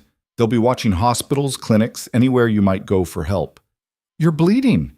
"I've had worse." But he was sliding down the wall, his strength failing. Olivia looked around frantically. They were in a commercial district, shops and restaurants just opening. Across the street, she saw a pharmacy with lights on inside. "Stay here," she said. "Where are you?" But she was already moving, crossing the street, pushing through the pharmacy door. The clerk looked up, started to smile, then saw her face and reached for something under the counter. "I need bandages, antiseptic, and painkillers," Olivia said. "Now." "Lady, I'm calling the cops." She grabbed her employee ID badge from around her neck. Somehow it had survived everything, and slammed it on the counter. "My name is Olivia Bennett. I'm the CEO of Bennett Corporation. Someone just tried to kill me in my own building. You call the cops, you might as well shoot me yourself." The clerk stared at the badge, at her face, recognition slowly dawning. "Holy, you're really her. I've seen you on the news." "Then you know I'm not someone who asks twice." "Bandages, now." He moved, grabbing supplies, throwing them in a bag. Olivia pulled out her credit card, but he waved it away. "On the house. Just be careful, okay?" She ran back across the street. Daniel was where she'd left him, his eyes closed, his breathing shallow. She knelt beside him, cleaned the wound with antiseptic that made him hiss through his teeth, then wrapped it properly with gauze and medical tape. "Thanks," he muttered. "Thank me when we're not dead." She helped him to his feet. "Can you walk? Can I do anything else?" They moved through the city like wounded animals, staying to the margins, avoiding attention. Olivia's mind was racing, trying to put the pieces together. Marcus had betrayed her, fed information to whoever wanted her dead. But was he working for Shaw? For someone else? And how deep did the conspiracy go? They needed somewhere safe. Somewhere to think, to plan their next move. Daniel's secret apartment was compromised. Her penthouse was certainly watched. They had nowhere to... My assistant, Olivia said suddenly. Jenna Park. She lives in Chinatown, above her parents' restaurant. We could... Can you trust her? Could she? Jenna had worked for her for 3 years. Never complained, never pushed back, always efficient and professional. But then again, she'd thought she could trust Marcus. I don't know, Olivia admitted, but I don't have any better options. They caught a bus heading toward Chinatown, sitting in the back, trying to look invisible. Daniel's head lolled against the window, his skin clammy. The bleeding had slowed, but he needed rest, needed proper care. Olivia looked down at the USB drive in her hand, all the evidence they needed to prove Marcus's betrayal. But evidence meant nothing if they couldn't stay alive long enough to use it. They needed allies. They needed a plan. They needed a miracle. The bus let them off 3 blocks from Jenna's address. They walked the rest, Daniel leaning heavily on Olivia, both of them drawing stares from the morning crowd. The restaurant was called Lucky Dragon, a small place wedged between a grocery store and a barber shop. The lights were on inside, early prep work happening. Olivia led Daniel around back to the stairs that climbed to the apartments above. She knocked on the second-floor door, praying this wasn't a mistake. Footsteps inside. The peephole darkened. Then the door flew open and Jenna stood there in pajamas, her eyes going wide. Miss Bennett. Oh my, what happened? Are you okay? She saw Daniel, saw the blood. Get inside right now. They stumbled into a small apartment that smelled like jasmine tea and ginger. Jenna slammed the door, locked it, turned to stare at them. The news is saying you disappeared last night, that there was a break-in at the office. The police are looking for you. I bet they are. Olivia helped Daniel to the couch. Jenna, I need you to listen very carefully. Someone tried to kill me last night. Someone inside the company, and they're still hunting me. Jenna's hand went to her mouth. Who? Marcus Chen, maybe others. I don't know how far it goes. She pulled out the USB drive. This has proof, but I need time to figure out what to do with it. You need to go to the police. The police can't protect me from someone with the resources to hire a hit team and compromise building security. Olivia sat down beside Daniel, exhaustion finally catching up with her. I need somewhere to hide while I figure this out. Can you help me? Jenna looked between them, her mind clearly racing. Then she straightened her shoulders, her expression hardening into something Olivia had never seen before. Okay, she said. Okay? You can stay here. My parents won't ask questions. But you need to tell me everything, every detail, because if I'm going to help you, I need to know what we're up against. So Olivia told her. The sniper, the chase, the revelation about Marcus, Daniel's role in saving her life, the evidence they'd gathered, all of it spilled out in a rush of words that felt like confession. When she finished, Jenna was quiet for a long moment. Then she went to her kitchen, started making tea like this was any other morning. My uncle works in IT for the police department, she said, her voice calm. He might be able to help trace where the kill order came from. And my cousin's a lawyer, specializes in corporate espionage cases. Between the two of them, we might be able to build a case that doesn't get you killed. Why are you helping me? Olivia asked. After everything I'm not exactly known for being a good boss. Jenna brought the tea, handed cups to both of them. Because you've never pretended to be something you're not. You're hard, you're demanding, but you're honest about it. And because, she hesitated, because my family knows what it's like to be targeted. We came here with nothing, built the restaurant from scratch. Gangs tried to shake us down, developers tried to force us out. Nobody helped us then. Maybe I can help you now. Daniel drank his tea, some color returning to his face. We need to move fast. They'll check employee connections eventually. They'll come here. Then we have maybe 6 hours, Jenna said. Let's not waste them. She pulled out her laptop, plugged in the USB drive, and started going through the files. Her fingers flew across the keyboard, her eyes scanning data at a pace that impressed even Olivia. This is good, Jenna said after 10 minutes. Marcus accessed your schedule 43 times in the last month, always after hours, always from his terminal. He knew exactly when you'd be in the office late. She kept reading. And look at this. Wire transfer authorization. He moved $2 million to an offshore account 3 days ago. That's our payment trail, Olivia said. We can trace that, prove he was paid off. Maybe, if we can break through the banking privacy laws. Jenna looked up. But there's something else here. Email threads Marcus deleted but didn't scrub from the server backup. Looks like he was communicating with someone at Meridian Defense, Thomas Shaw himself. Daniel leaned forward despite his injury. What did they talk about? Contract details, your schedule, building security protocols? Jenna's face was grim. Shaw knew everything. He planned this down to the minute. Marcus gave him the blueprint. Then we take it to the SEC, the FBI, whoever handles corporate assassination conspiracies, Olivia said. It's not enough, Daniel said quietly. We've got evidence of communication, of money changing hands. But Shaw's lawyers will tear it apart. They'll claim the money was a consultancy fee, the communication was legitimate business discussion. You need smoking gun proof that Shaw ordered your death. How do we get that? Daniel met her eyes. We make him confess. That's insane. So was breaking into your office. So was everything we've done tonight. He stood up, testing his injured arm. Shaw thinks you're on the run, thinks you're scared. We use that. We set up a meeting, wear a wire, get him talking. Men like him love to gloat. Give him the chance and he'll hang himself. And if he just shoots me instead, then I shoot him first. Daniel's voice was flat, final. But we do this on our terms, in a public place, with backup ready. It's risky, but it's the only way to end this. Olivia looked at Jenna, who nodded slowly. Looked at the USB drive, full of evidence that was damning, but not quite enough.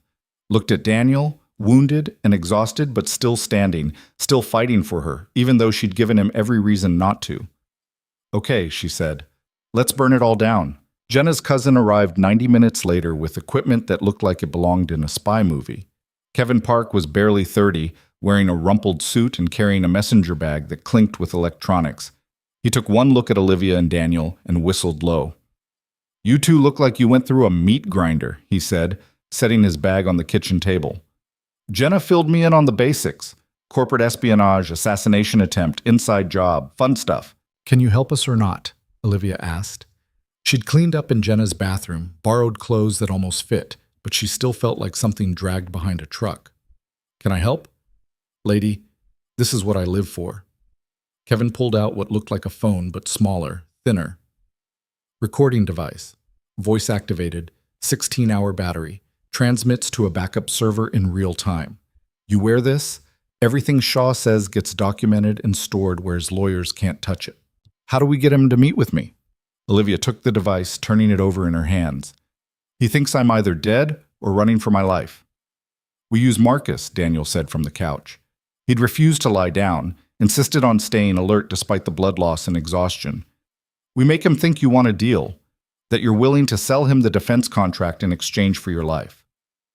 Shaw would never believe that. Why not? You're a businesswoman. Everything's transactional with people like you. Daniel's voice wasn't accusatory, just stating facts. Shaw knows that. He'll believe you'd trade anything to survive. Olivia wanted to argue, but he was right. In Shaw's mind, everyone had a price. Everyone could be bought. It was how men like him operated, and he'd assume she operated the same way. So I call Marcus, tell him I want to negotiate, she said slowly. Marcus tells Shaw. Shaw agrees to meet. Then what? Then we pick the location, Kevin said. Somewhere public, but not too crowded. Somewhere Shaw will feel safe, but we control the exits. We wire you up, get him talking, and once he admits to ordering the hit, we have him. And then? Then we go to the FBI with evidence that can't be dismissed. Kevin started unpacking more equipment. Financial records, communications, and a recorded confession. That's a federal conspiracy charge at minimum. Shaw goes down, Marcus goes down, anyone else involved goes down. Jenna came back from her bedroom with a burner phone. Use this to contact Marcus. It's untraceable, bought with cash 6 months ago. My parents keep them for emergency family communications. Olivia took the phone, her hand steadier than she expected. Somewhere in the last 12 hours, something had shifted inside her. The fear was still there, coiled tight in her chest, but it no longer controlled her. She'd survived the night, survived the bullets and the chase and the fall into darkness. She could survive this too. She dialed Marcus's personal cell from memory. It rang 3 times before he picked up. "Hello?" His voice was cautious, wary. "It's me." Silence. Then, "Olivia? Jesus Christ, where are you? The whole company is in chaos. The police are looking for you. I've been—" "Save it, Marcus. I know what you did." Another pause, longer this time. When he spoke again, his voice had changed, colder. "I don't know what you're talking about. You sold me to Shaw, fed him my schedule, my security protocols, everything he needed to have me killed. The only question is whether you did it for the money or because I fired your worthless brother-in-law. You can't prove—" "I have the server logs, the wire transfers, the emails you thought you deleted." She kept her voice hard, businesslike. "I have everything, Marcus, and I'm ready to make it all disappear if Shaw gives me what I want." "What do you want?" "To live. And to walk away from this with enough money to disappear somewhere he can't reach me." She let that sink in. "I'll give him the defense contract. Every bid strategy, every insider connection, everything he needs to win it. In exchange, he backs off and pays me $10 million.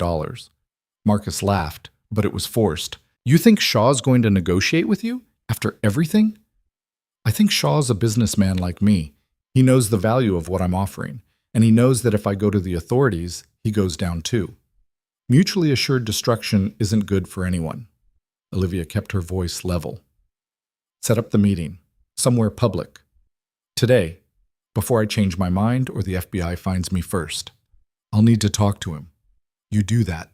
And Marcus, if this is a trap, if anything goes wrong, every piece of evidence I have gets released to every news outlet in the country. Shaw's reputation gets destroyed even if I die.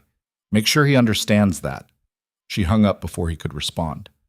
The apartment fell silent except for the hum of traffic outside and the distant clatter of the restaurant kitchen below. Daniel was watching her with something that might have been respect. "That was good," he said. "Cold, but good. I've negotiated billion-dollar deals under worse pressure." But her hands were shaking now, the adrenaline crash hitting hard. "Doesn't mean I'm not terrified." Jenna handed her tea that had gone cold. "He'll call back. The question is where he'll want to meet." "Somewhere Shaw controls," Kevin said. "His office, his club, somewhere he feels untouchable." "Then we don't let him pick."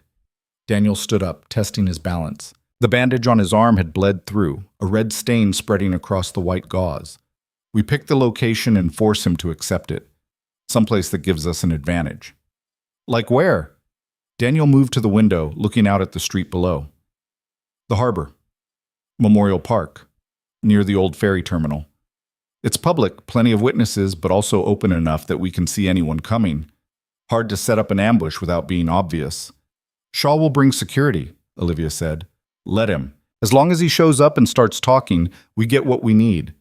Daniel turned back to her. "You ready to do this?" Was she ready? To walk into a meeting with a man who'd tried to have her killed? To gamble everything on a wire and a prayer that he'd incriminate himself? She thought about her life before last night.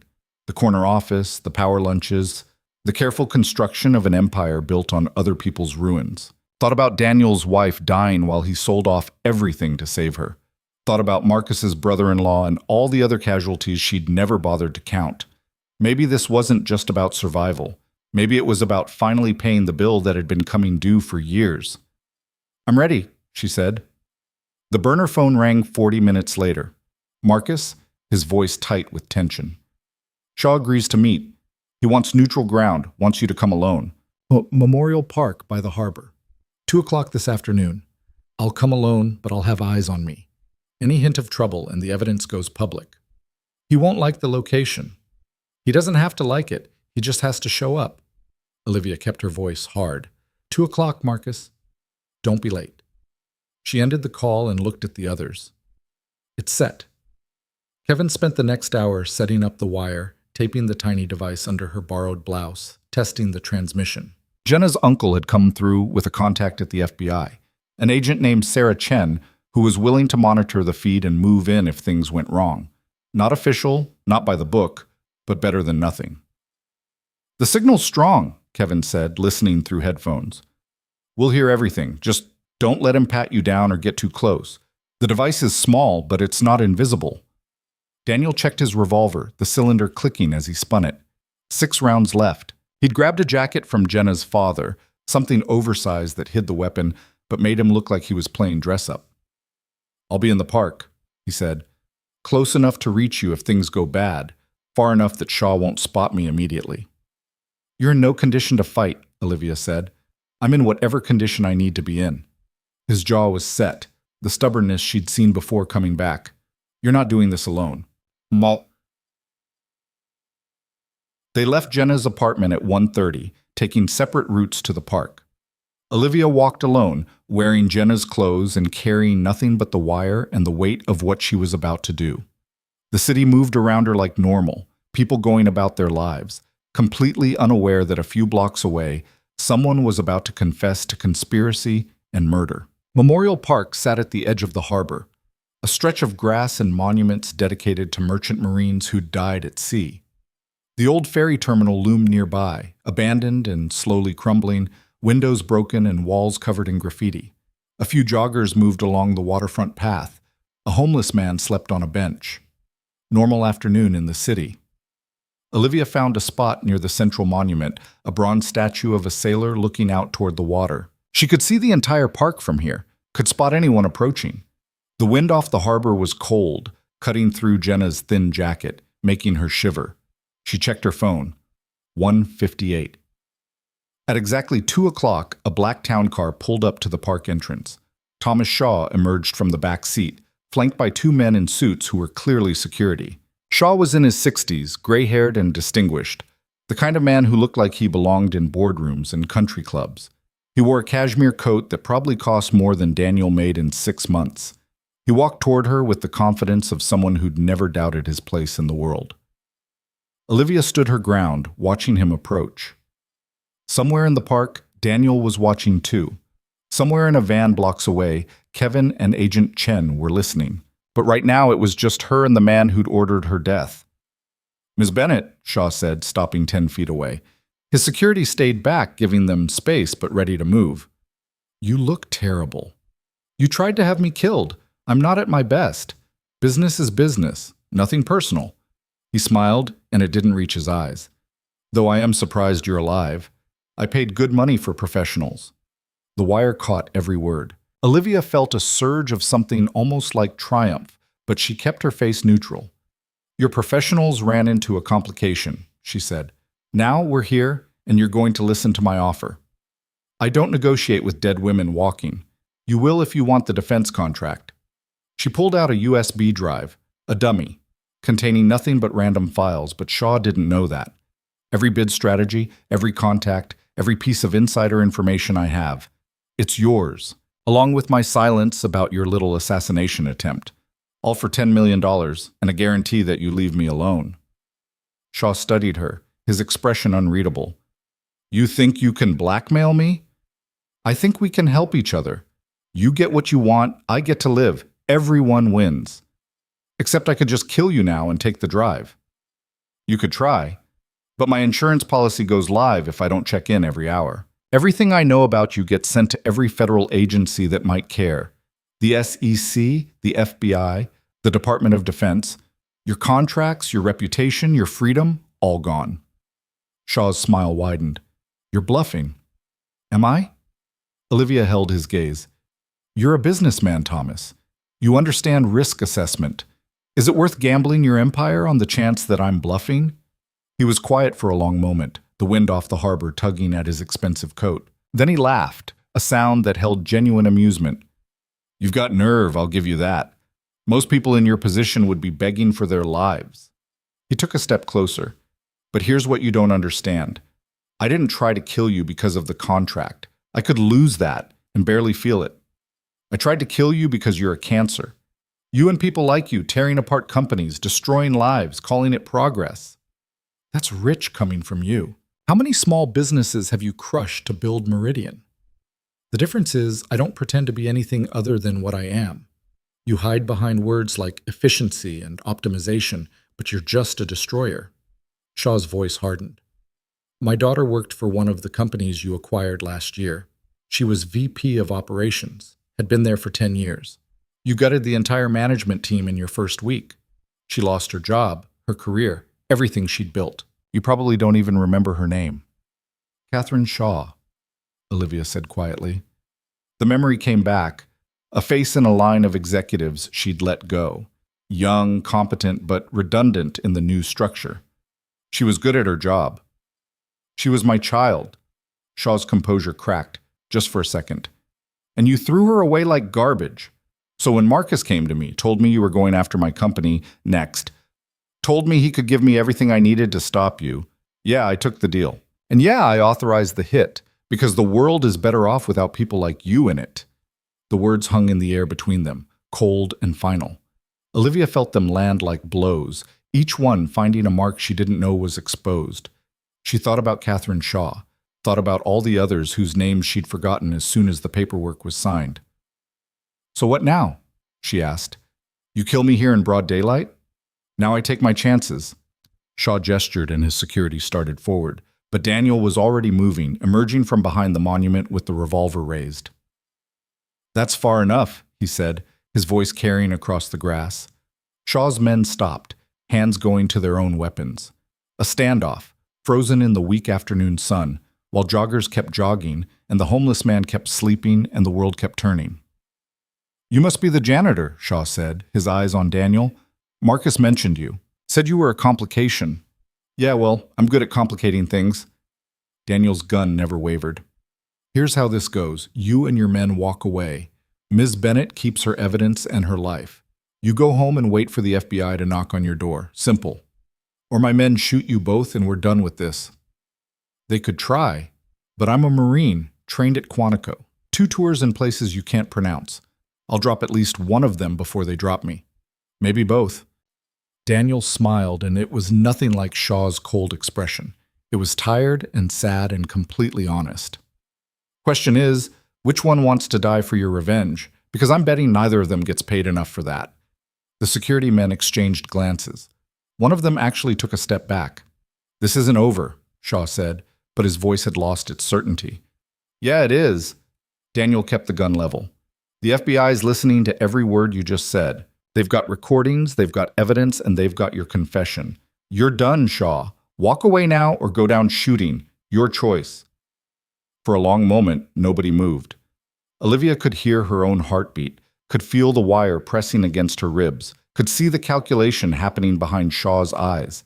He was weighing options, measuring odds, trying to find an angle that didn't end with him in handcuffs. Then the calculation finished and his shoulders dropped. We're leaving, Shaw said to his men. Now. They backed away slowly, Shaw's eyes never leaving Olivia's face. This isn't finished. My lawyers will... Your lawyers can visit you in prison, Olivia said, where you'll have plenty of time to think about Catherine, about whether destroying me was worth destroying yourself. Shaw flinched like she'd slapped him. Then he turned and walked back to his car, his security following. The town car pulled away, disappearing into traffic, and suddenly the park was just a park again. Daniel lowered the gun, his hand shaking now that the adrenaline was fading. You okay? Olivia wanted to say yes, wanted to claim victory, to feel the rush of having survived and won, but all she felt was hollow. He was right, she said quietly, about what I am, about what I've done. Maybe, but he tried to murder you for it. That doesn't exactly give him the moral high ground. No, but it doesn't make him wrong either.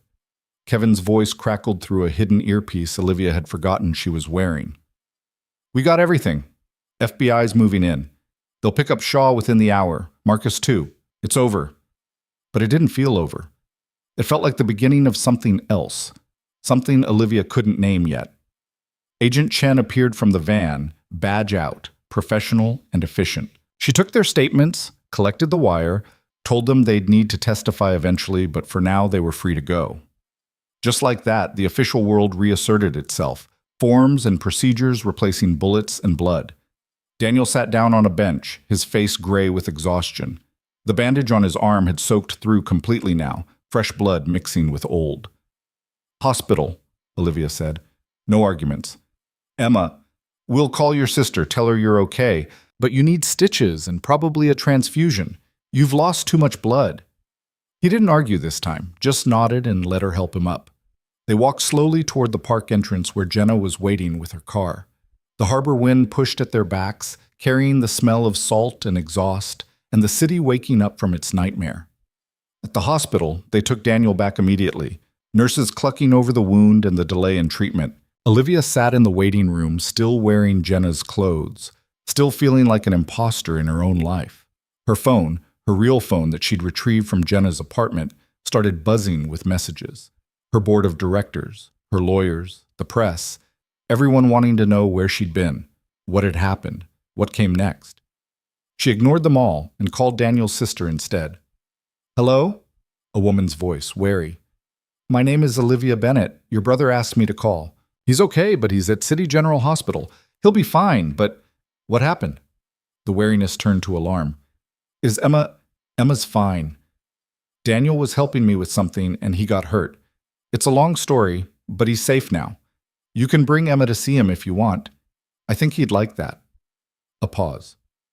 You're the CEO, the one from the news. Yes. Danny saved your life. More times than I can count. That sounds like him. The woman's voice softened. We'll be there in 20 minutes. Olivia ended the call and leaned back in the plastic chair, closing her eyes. The exhaustion was total now, dragging at every cell in her body. She could sleep for a week and still wake up tired. Ms. Bennett? She looked up to find a doctor standing over her, young and serious. Mr. Carter is asking for you. He's stable, but he wants to talk before we sedate him for the procedure. Olivia followed the doctor to a curtained area where Daniel lay on a gurney, his arm cleaned and prepped for stitches.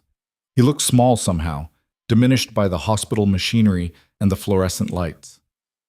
Hey, he said when he saw her. Hey yourself. She moved to his bedside. Doctor says you're going to be fine. Yeah, well, takes more than a bullet to kill me, apparently. He tried to smile, but it came out wrong. My sister's bringing Emma? She'll be here soon. Good. That's good. His eyes started to drift closed, then snapped open again. Olivia, what you said to Shaw about his daughter. You remembered her name. I did. That matters. Means maybe you're not as far gone as he thinks. I've done terrible things, Daniel. Destroyed lives because it made good business sense. Shaw's not wrong about that. No, he's not. But you also survived a night that would have broken most people. You fought back. You didn't give up. His hand found hers, squeezed weakly. People can change, if they want to. The doctor came back with a nurse, ready to start the procedure. Olivia stepped back, giving them room. Thank you, she said to Daniel, for everything. You paid me back. We're even. No, we're not. Not even close. She left before he could argue, walking back to the waiting room. Emma arrived 10 minutes later, a small girl with dark hair and her father's eyes, holding her aunt's hand and looking scared. Olivia knelt down to her level. Hi, Emma. Your dad told me about you. He said you want to be an engineer. The girl nodded, shy. That's a good dream. Your dad's a good man, the best I've ever met. Olivia stood, addressed the sister. He's getting stitched up, but he'll be ready to see you soon. Thank you for calling, for whatever you did. I didn't do anything. He saved me multiple times. I'm just trying to keep up. Olivia left the hospital as the sun started to set, painting the sky in shades of orange and purple that hurt to look at. Her phone was still buzzing with messages, with demands, with the world expecting her to snap back into place like nothing had changed. But everything had changed. She thought about Shaw's words, about being a destroyer. Thought about Catherine and Marcus's brother-in-law and Daniel's construction company and all the other casualties of her efficiency. Thought about the red laser dot and how close she'd come to dying without ever really living. The city stretched out around her, full of people she'd never seen, lives she'd never considered, dreams she'd crushed without knowing. She'd built an empire on their backs and called it success. Maybe it was time to build something different.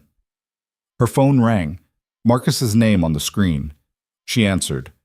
They arrested me, he said, his voice hollow. FBI showed up at my house, put me in handcuffs in front of my kids. Shaw, too. It's all over the news. Good. You destroyed my life. No, Marcus. You did that yourself when you sold me out. Olivia's voice was hard. You made your choices. Now you live with them. What about you? What choices are you going to live with? She hung up without answering because she didn't have an answer yet. But she was starting to think about it, starting to imagine what her life might look like if she stopped destroying and started building. If she measured success by lives improved instead of profits maximized. It was a terrifying thought, but so was everything else she'd survived in the last 24 hours. Maybe terrifying was just the cost of change. The board meeting started exactly at 9, like it always did, but nothing else about it was routine. Olivia sat at the head of the table in her rebuilt corner office, the new window behind her showing the same harbor view but without the bullet hole.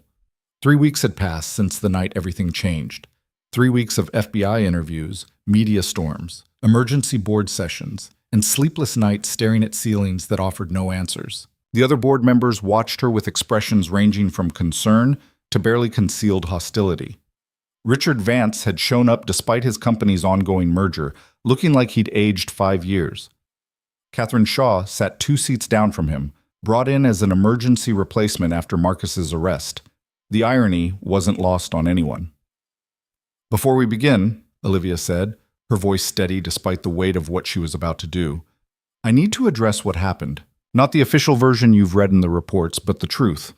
She told them everything. The assassination attempt, yes, but also what came before it. The ruthless acquisitions, the displaced workers, the human cost of their profit margins. She told them about Daniel and his construction company, about Sarah dying while he sold everything to save her, about Emma asking for her father in the middle of the night, while he bled in a maintenance tunnel trying to protect someone who destroyed his life. I built this company on the principle that business is business, that sentiment has no place in boardroom decisions, she continued. And I was effective. We grew, we dominated, we won. But somewhere along the way, I forgot that our decisions affect real people with real lives. People like Daniel Carter. People like Catherine Shaw. What? Catherine's head snapped up at her name, eyes widening.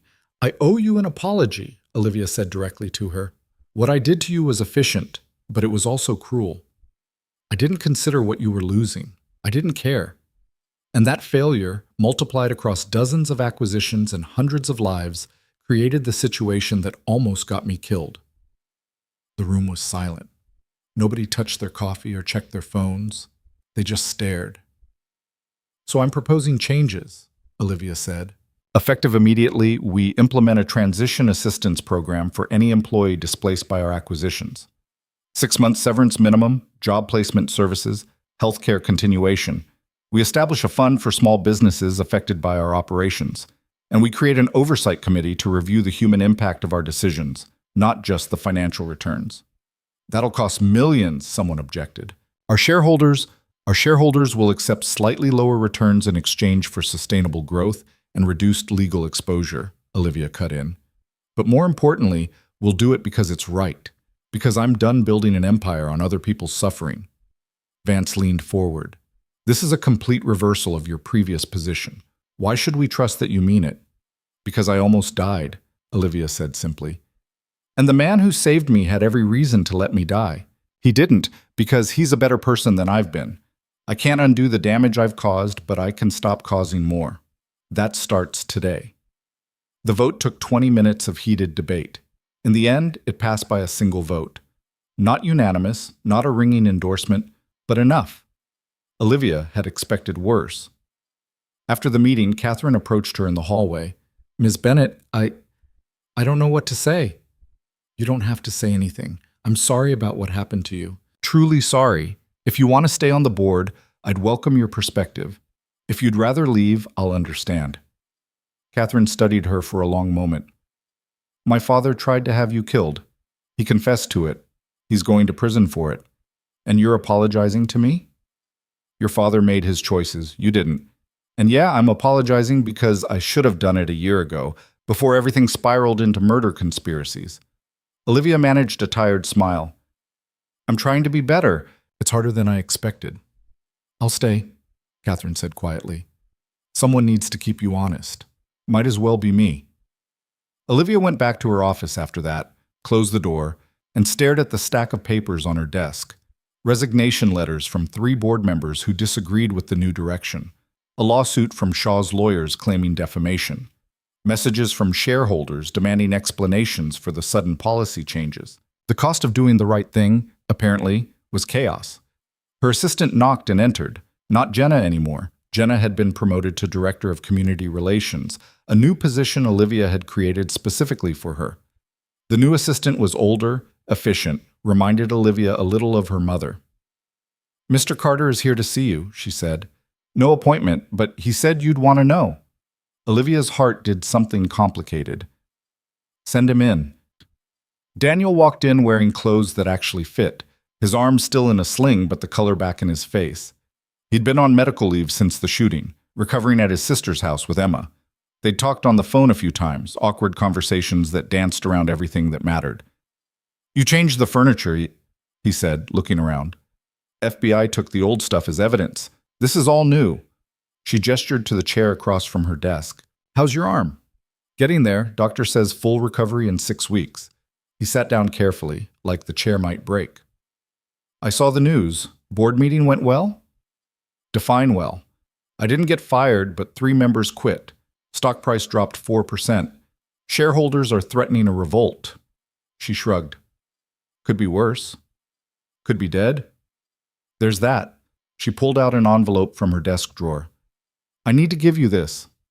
Daniel took it, opened it. Inside was a check for an amount that made his eyebrows rise. "What's this?" "Compensation. For saving my life, for getting shot, protecting me, for everything." She'd spent hours calculating the number, trying to find something that felt adequate, and knowing nothing would be. "It's not enough, but it's a start." "Olivia, I can't." "You can and you will. Use it for Emma's college fund. Use it to start a new business. Use it to buy a house. I don't care. But take it." Her voice was firm. "I owe you more than money can cover, but money's what I have." He stared at the check for a long time. "This is $500,000. "Yes. I make $32,000 a year as a janitor." "I know. I looked up your employment file." She leaned forward. "Daniel, you saved my life multiple times. You got shot doing it. You lost blood and sleep and risked leaving your daughter an orphan. $500,000 doesn't even come close to covering that debt." "I didn't do it for money." I know, but I'm giving it to you anyway." She pulled out another envelope. "And this is your real compensation." The second envelope contained a contract. Daniel read through it slowly, his expression unreadable. "You're offering me a job? VP of Construction Operations? You built this tower. You know construction inside and out. We've got 6 major projects starting next year. And after I fired half the leadership team for incompetence, we need someone who actually knows what they're doing." She met his eyes. "The salary's $200,000 base plus equity. You'd report directly to me. And yes, before you ask, I'm offering it because you're qualified, not because I owe you, though I do owe you." Daniel set the contract down. "I have a 7th grade education and a dishonorable discharge." "Oh, you have practical experience and integrity, which is worth more than any degree." She paused. "And for the record, I already checked your military records. You were honorably discharged after your 2nd tour. Where did the dishonorable story come from?" "I tell people that when I don't want to talk about the war." He looked uncomfortable. "Easier than explaining what I actually did there." "What did you do?" "Explosive ordnance disposal. Diffused IEDs, cleared buildings, kept people alive." His voice went flat. "Until I couldn't anymore. Lost 3 guys in my unit to a bomb I missed. Came home after that." Olivia felt something twist in her chest. "That's not failure. That's surviving an impossible situation. Tell that to their families." "I'm telling you, but..." She pushed the contract toward him. "You're not a failure, Daniel. You're a good man who's been dealt terrible hands and kept playing anyway. That's the kind of person I need working for me. The kind who won't let me forget that our decisions affect real people." He picked up the contract again, reading through it more carefully. "Emma's school is on the other side of the city. This job would mean we have a corporate housing program. I can arrange an apartment near your sister, near Emma's school. Or if you want to buy a house, the company can help with the down payment. Abashi Jacham. She'd thought through all the logistics before making the offer. I need you here, Daniel, not just because I owe you, but because you make me better. Keep me honest. Like Catherine Shaw? Exactly like Catherine Shaw. Olivia smiled despite the weight of everything.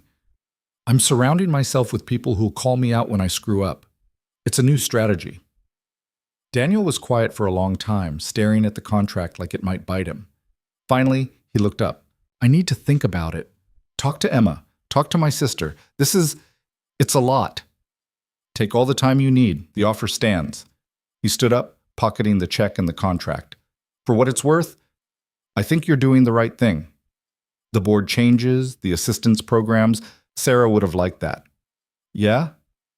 Yeah, she always said the measure of a person wasn't their worst moment, but what they did after it. He headed for the door, then stopped. You free for dinner tomorrow? Nothing fancy, just me and Emma. She wants to meet the lady I've been telling her about. Olivia felt her throat tighten. I'd like that. 6 o'clock. My sister's place. I'll text you the address. After he left, Olivia sat in her office watching the harbor through the bulletproof glass. The same view, but different somehow. Softer around the edges. Her phone rang. Agent Chen. Ms. Bennett, just wanted to update you. Shaw's pleading guilty to conspiracy charges. He'll get 15 to 20, probably serve 12 with good behavior. Marcus is fighting it, but the evidence is overwhelming. He's looking at 10 years minimum. And the others? The hit team? 2 in custody, 1 still at large. We'll get him eventually. Chen paused. You did good getting Shaw to confess like that. Took guts. I had help. The janitor? Yeah, he's got an interesting file.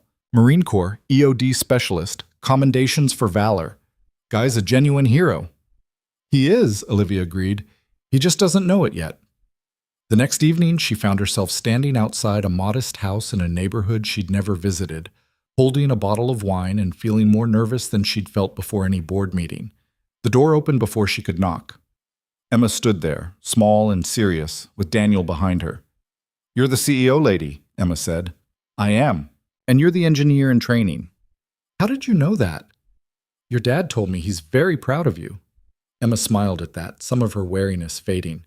He talks about you too. Says you're scary, but in a good way. Emma, Daniel said, mortified. It's accurate, Olivia said, laughing. I am scary sometimes, but I'm trying to be less scary and more helpful. Dinner was simple, pasta and salad, nothing like the expensive restaurants Olivia usually frequented. Emma talked about school and her friends, and a science project involving volcanoes. Daniel's sister, whose name was Rachel, shared stories about their childhood and the construction company their father had started. It was loud and chaotic, and nothing like Olivia's usual silent meals alone in her penthouse. It was perfect. After dinner, while Rachel did dishes and Emma worked on homework, Daniel and Olivia sat on the back porch with coffee. She's amazing, Olivia said. You should be proud. Every day. Daniel watched his daughter through the window, his expression soft. I keep thinking about what might have happened if things had gone differently that night. If I'd walked away, but we didn't. We survived. And now we get to figure out what comes next. I'm taking the job, he said suddenly. Talk to Emma about it. Talk to Rachel. They think I should do it. Say it's time I stopped punishing myself for things I couldn't control. Olivia felt relief flood through her. When can you start? 2 weeks? I need to give notice at my current job, get Emma settled with the idea of maybe moving if we find the right place. He turned to look at her. But I have conditions. Name them. I report to you, but I'm not a yes man. I see something wrong. I call it out. You make a decision that hurts people unnecessarily, I push back. Hard. I'm counting on it. And I need flexibility for Emma. School events, doctor's appointments, all that. She comes first. Absolutely. We'll write it into your contract. And one more thing. He met her eyes. We're friends, not just boss and employee. I need to know that the person I saved that night is still in there somewhere, not just the CEO. Olivia swallowed past the lump in her throat. Friends. I can do that. Though fair warning, I'm terrible at friendship. Never really had time for it before. You've got time now. Assuming nobody else tries to kill you. I'm working on being less murder-worthy. They sat in comfortable silence, watching the sun set over the city. Somewhere out there, Shaw was in a cell awaiting sentencing. Marcus was doing the same. The hit team was scattered or captured. The threat was over, the danger past. But the work was just beginning. Over the next 6 months, Bennett Corporation transformed in ways that made headlines and shareholder meetings equally uncomfortable. The Transition Assistance Program went into effect, helping displaced workers find new positions or start their own businesses. The Community Impact Fund distributed $5 million in its first quarter to small businesses affected by corporate operations. Catherine Shaw led the Oversight Committee with a fierce dedication that kept everyone honest. Daniel started his new role and immediately began restructuring how they approached construction contracts. He insisted on fair wages for workers, safe conditions, and partnerships with local suppliers. Profit margins tightened, but turnover dropped and project quality improved. When confronted by board members complaining about reduced returns, he'd calmly explain that building things that lasted required treating people like they mattered. Nobody argued with him twice. Olivia found herself working longer hours than ever, but for different reasons. Instead of maximizing quarterly profits, she was learning about the communities her company operated in, the people affected by her decisions, the ripple effects of corporate power. It was exhausting and frustrating and completely different from the business model she'd mastered. It was also the most satisfying work she'd ever done. Emma became a regular visitor to the office, doing homework in the break room while Daniel finished meetings. She'd commandeered a whiteboard to sketch engineering designs, and more than once Olivia found herself consulting with a 7-year-old about structural integrity problems. The kid was brilliant, and being around her reminded Olivia of what she'd lost by never making time for anything but work. One evening, 8 months after the night that changed everything, Olivia sat in her office reviewing a proposal for a new community development project. Daniel knocked and entered without waiting for permission, which was how they worked now. "You're still here," he said. "It's almost 8. So are you." "I'm heading out. Emma's got a school play tomorrow. Need to help her practice her lines." He sat down across from her. "You should come." "To a second-grade play?" "Why not? You're practically family at this point. Emma keeps asking when you're coming over for dinner again." Family. The word settled into Olivia's chest like something heavy and warm. She'd built her entire life around avoiding that kind of connection, and now she couldn't imagine going back to the isolation. "What time?" she asked. 7. And before you ask, yes, you're expected to sit in the uncomfortable auditorium chairs and clap at the wrong times like everyone else. "I'll be there." Daniel stood to leave, then paused. "You ever think about that night? About how different things could have been?" "Every day," Olivia admitted. "I think about the red dot, about you pulling me down, about everything that came after. And I think about who I was before all that, who I became because of it. Better or worse?" "Different, maybe better. Ask me in another year." She smiled at him. "What about you? Any regrets about taking the job?" "Only that it took getting shot for me to get here." He touched his arm unconsciously, a habit he'd developed. "But no, this is good. Better than good. Emma's happy, I'm doing work that matters, and I don't spend every night wondering if there was more I could have done to save Sarah." "You think she'd approve of all this?"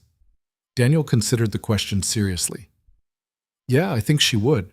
She always said I was at my best when I was building things instead of tearing myself apart. And she'd like you, I think, once she got past the scary CEO thing. I'm working on being less scary. Don't work too hard on it. The scary part has its uses." Emma's play was exactly as promised, chaotic, adorable, and filled with missed cues and forgotten lines. Olivia sat between Daniel and Rachel, clapping at the wrong times and laughing at the right ones. Emma played a tree in the forest scene, standing perfectly still for 3 minutes before delivering her one line about photosynthesis with the seriousness of a doctoral dissertation. Afterward, they went for ice cream despite it being past bedtime.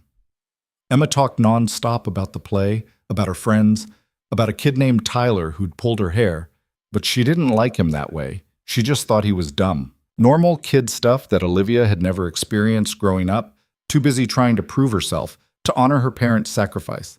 You're smiling, Daniel observed while Emma was ordering. Am I? Yeah, it's a good look on you, better than the corporate terror face. I spent 30 years perfecting the corporate terror face. Time for a new look then. They walked back to Daniel's car through streets that felt safer than they used to, past buildings Olivia now knew were full of people with stories and dreams and lives that mattered. The city hadn't changed, but her relationship to it had. She saw people now instead of obstacles, saw possibilities instead of just profit margins. Thank you, she said as they reached the car. For everything. For saving my life, for taking the job, for making me better. You did that yourself. I just gave you a reason to try. Still, thank you. Emma climbed into the back seat, already half asleep. Rachel buckled her in while Daniel walked Olivia to her own car, parked a few spots down. Same time next week? He asked. Dinner at our place? Rachel's making her famous lasagna. I'll be there. He started to walk away, then turned back. Olivia?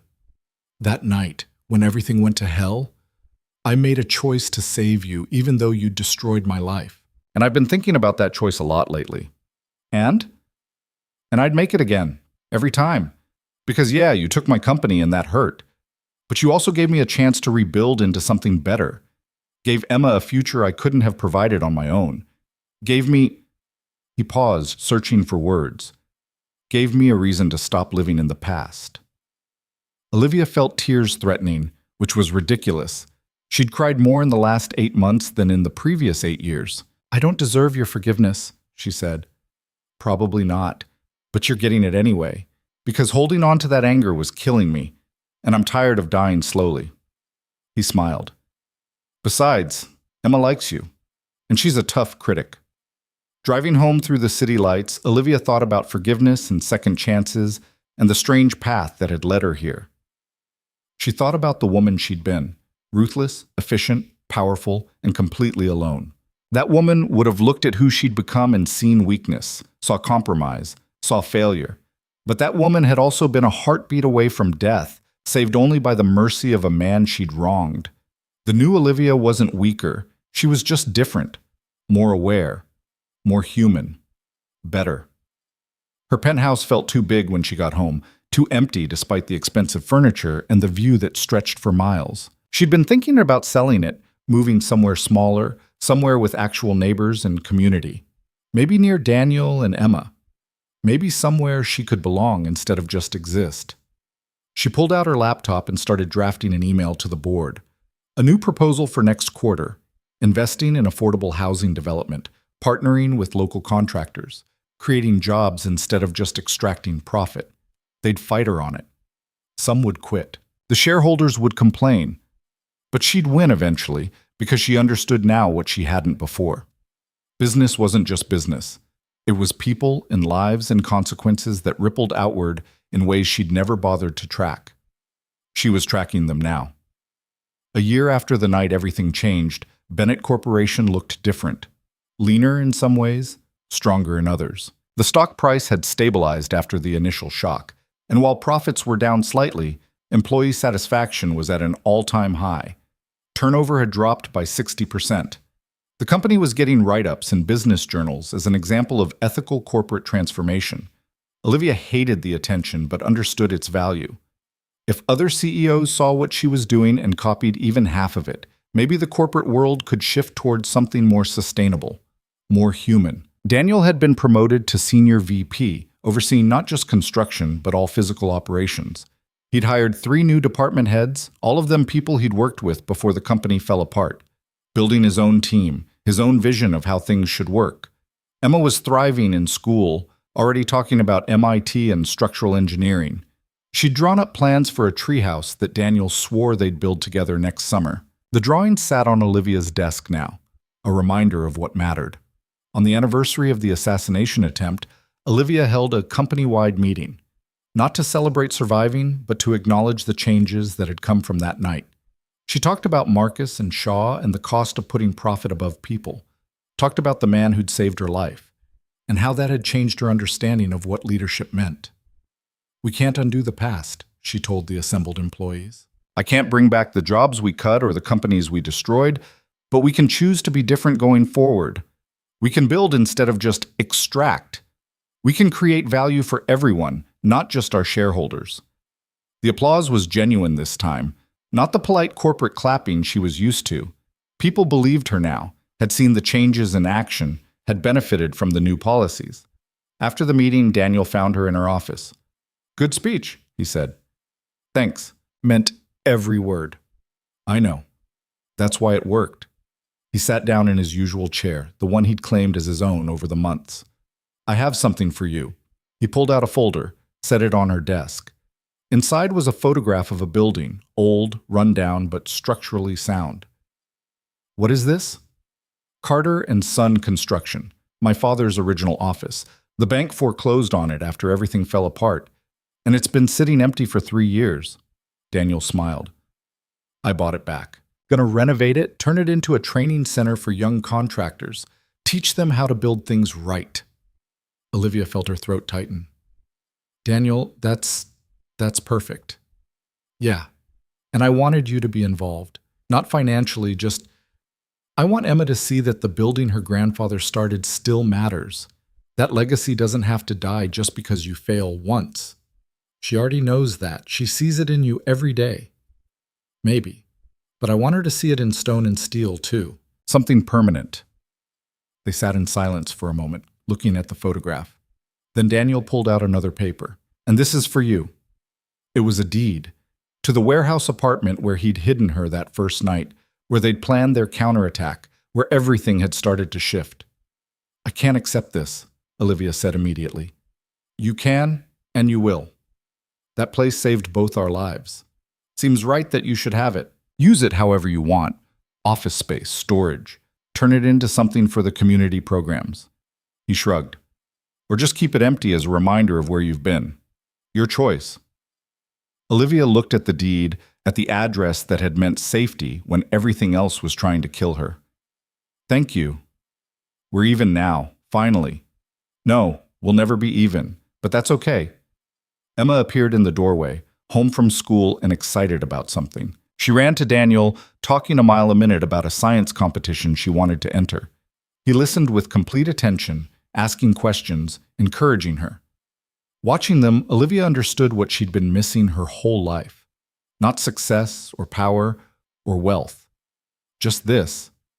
Connection, purpose, people who mattered and knew they mattered. She'd lost everything to gain it, had nearly died to learn it, but she'd learned it in the end. The view from her office window showed the harbor, the city, the endless possibility of what came next. Somewhere out there, other CEOs were making the same mistakes she'd made, measuring success in dollars instead of lives. Maybe some of them would learn before it cost them everything. Maybe some wouldn't. But that wasn't her problem anymore. Her problem was simpler now. How to build something that lasted, something that helped instead of hurt, something worth the second chance she'd been given. She looked at Daniel and Emma, at the deed in her hand, at the photograph of a building that would rise again from its own ashes.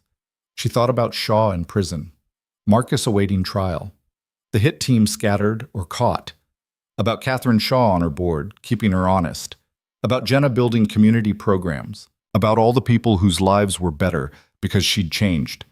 The night that almost killed her had saved her instead. And now, finally, she understood the difference between surviving and living. "Hey," Daniel said, noticing her expression. "You okay?" Olivia smiled, and it was real this time, reaching all the way to the broken places that were slowly healing. "Yeah," she said, "I really am." Outside, the city continued its endless rhythm.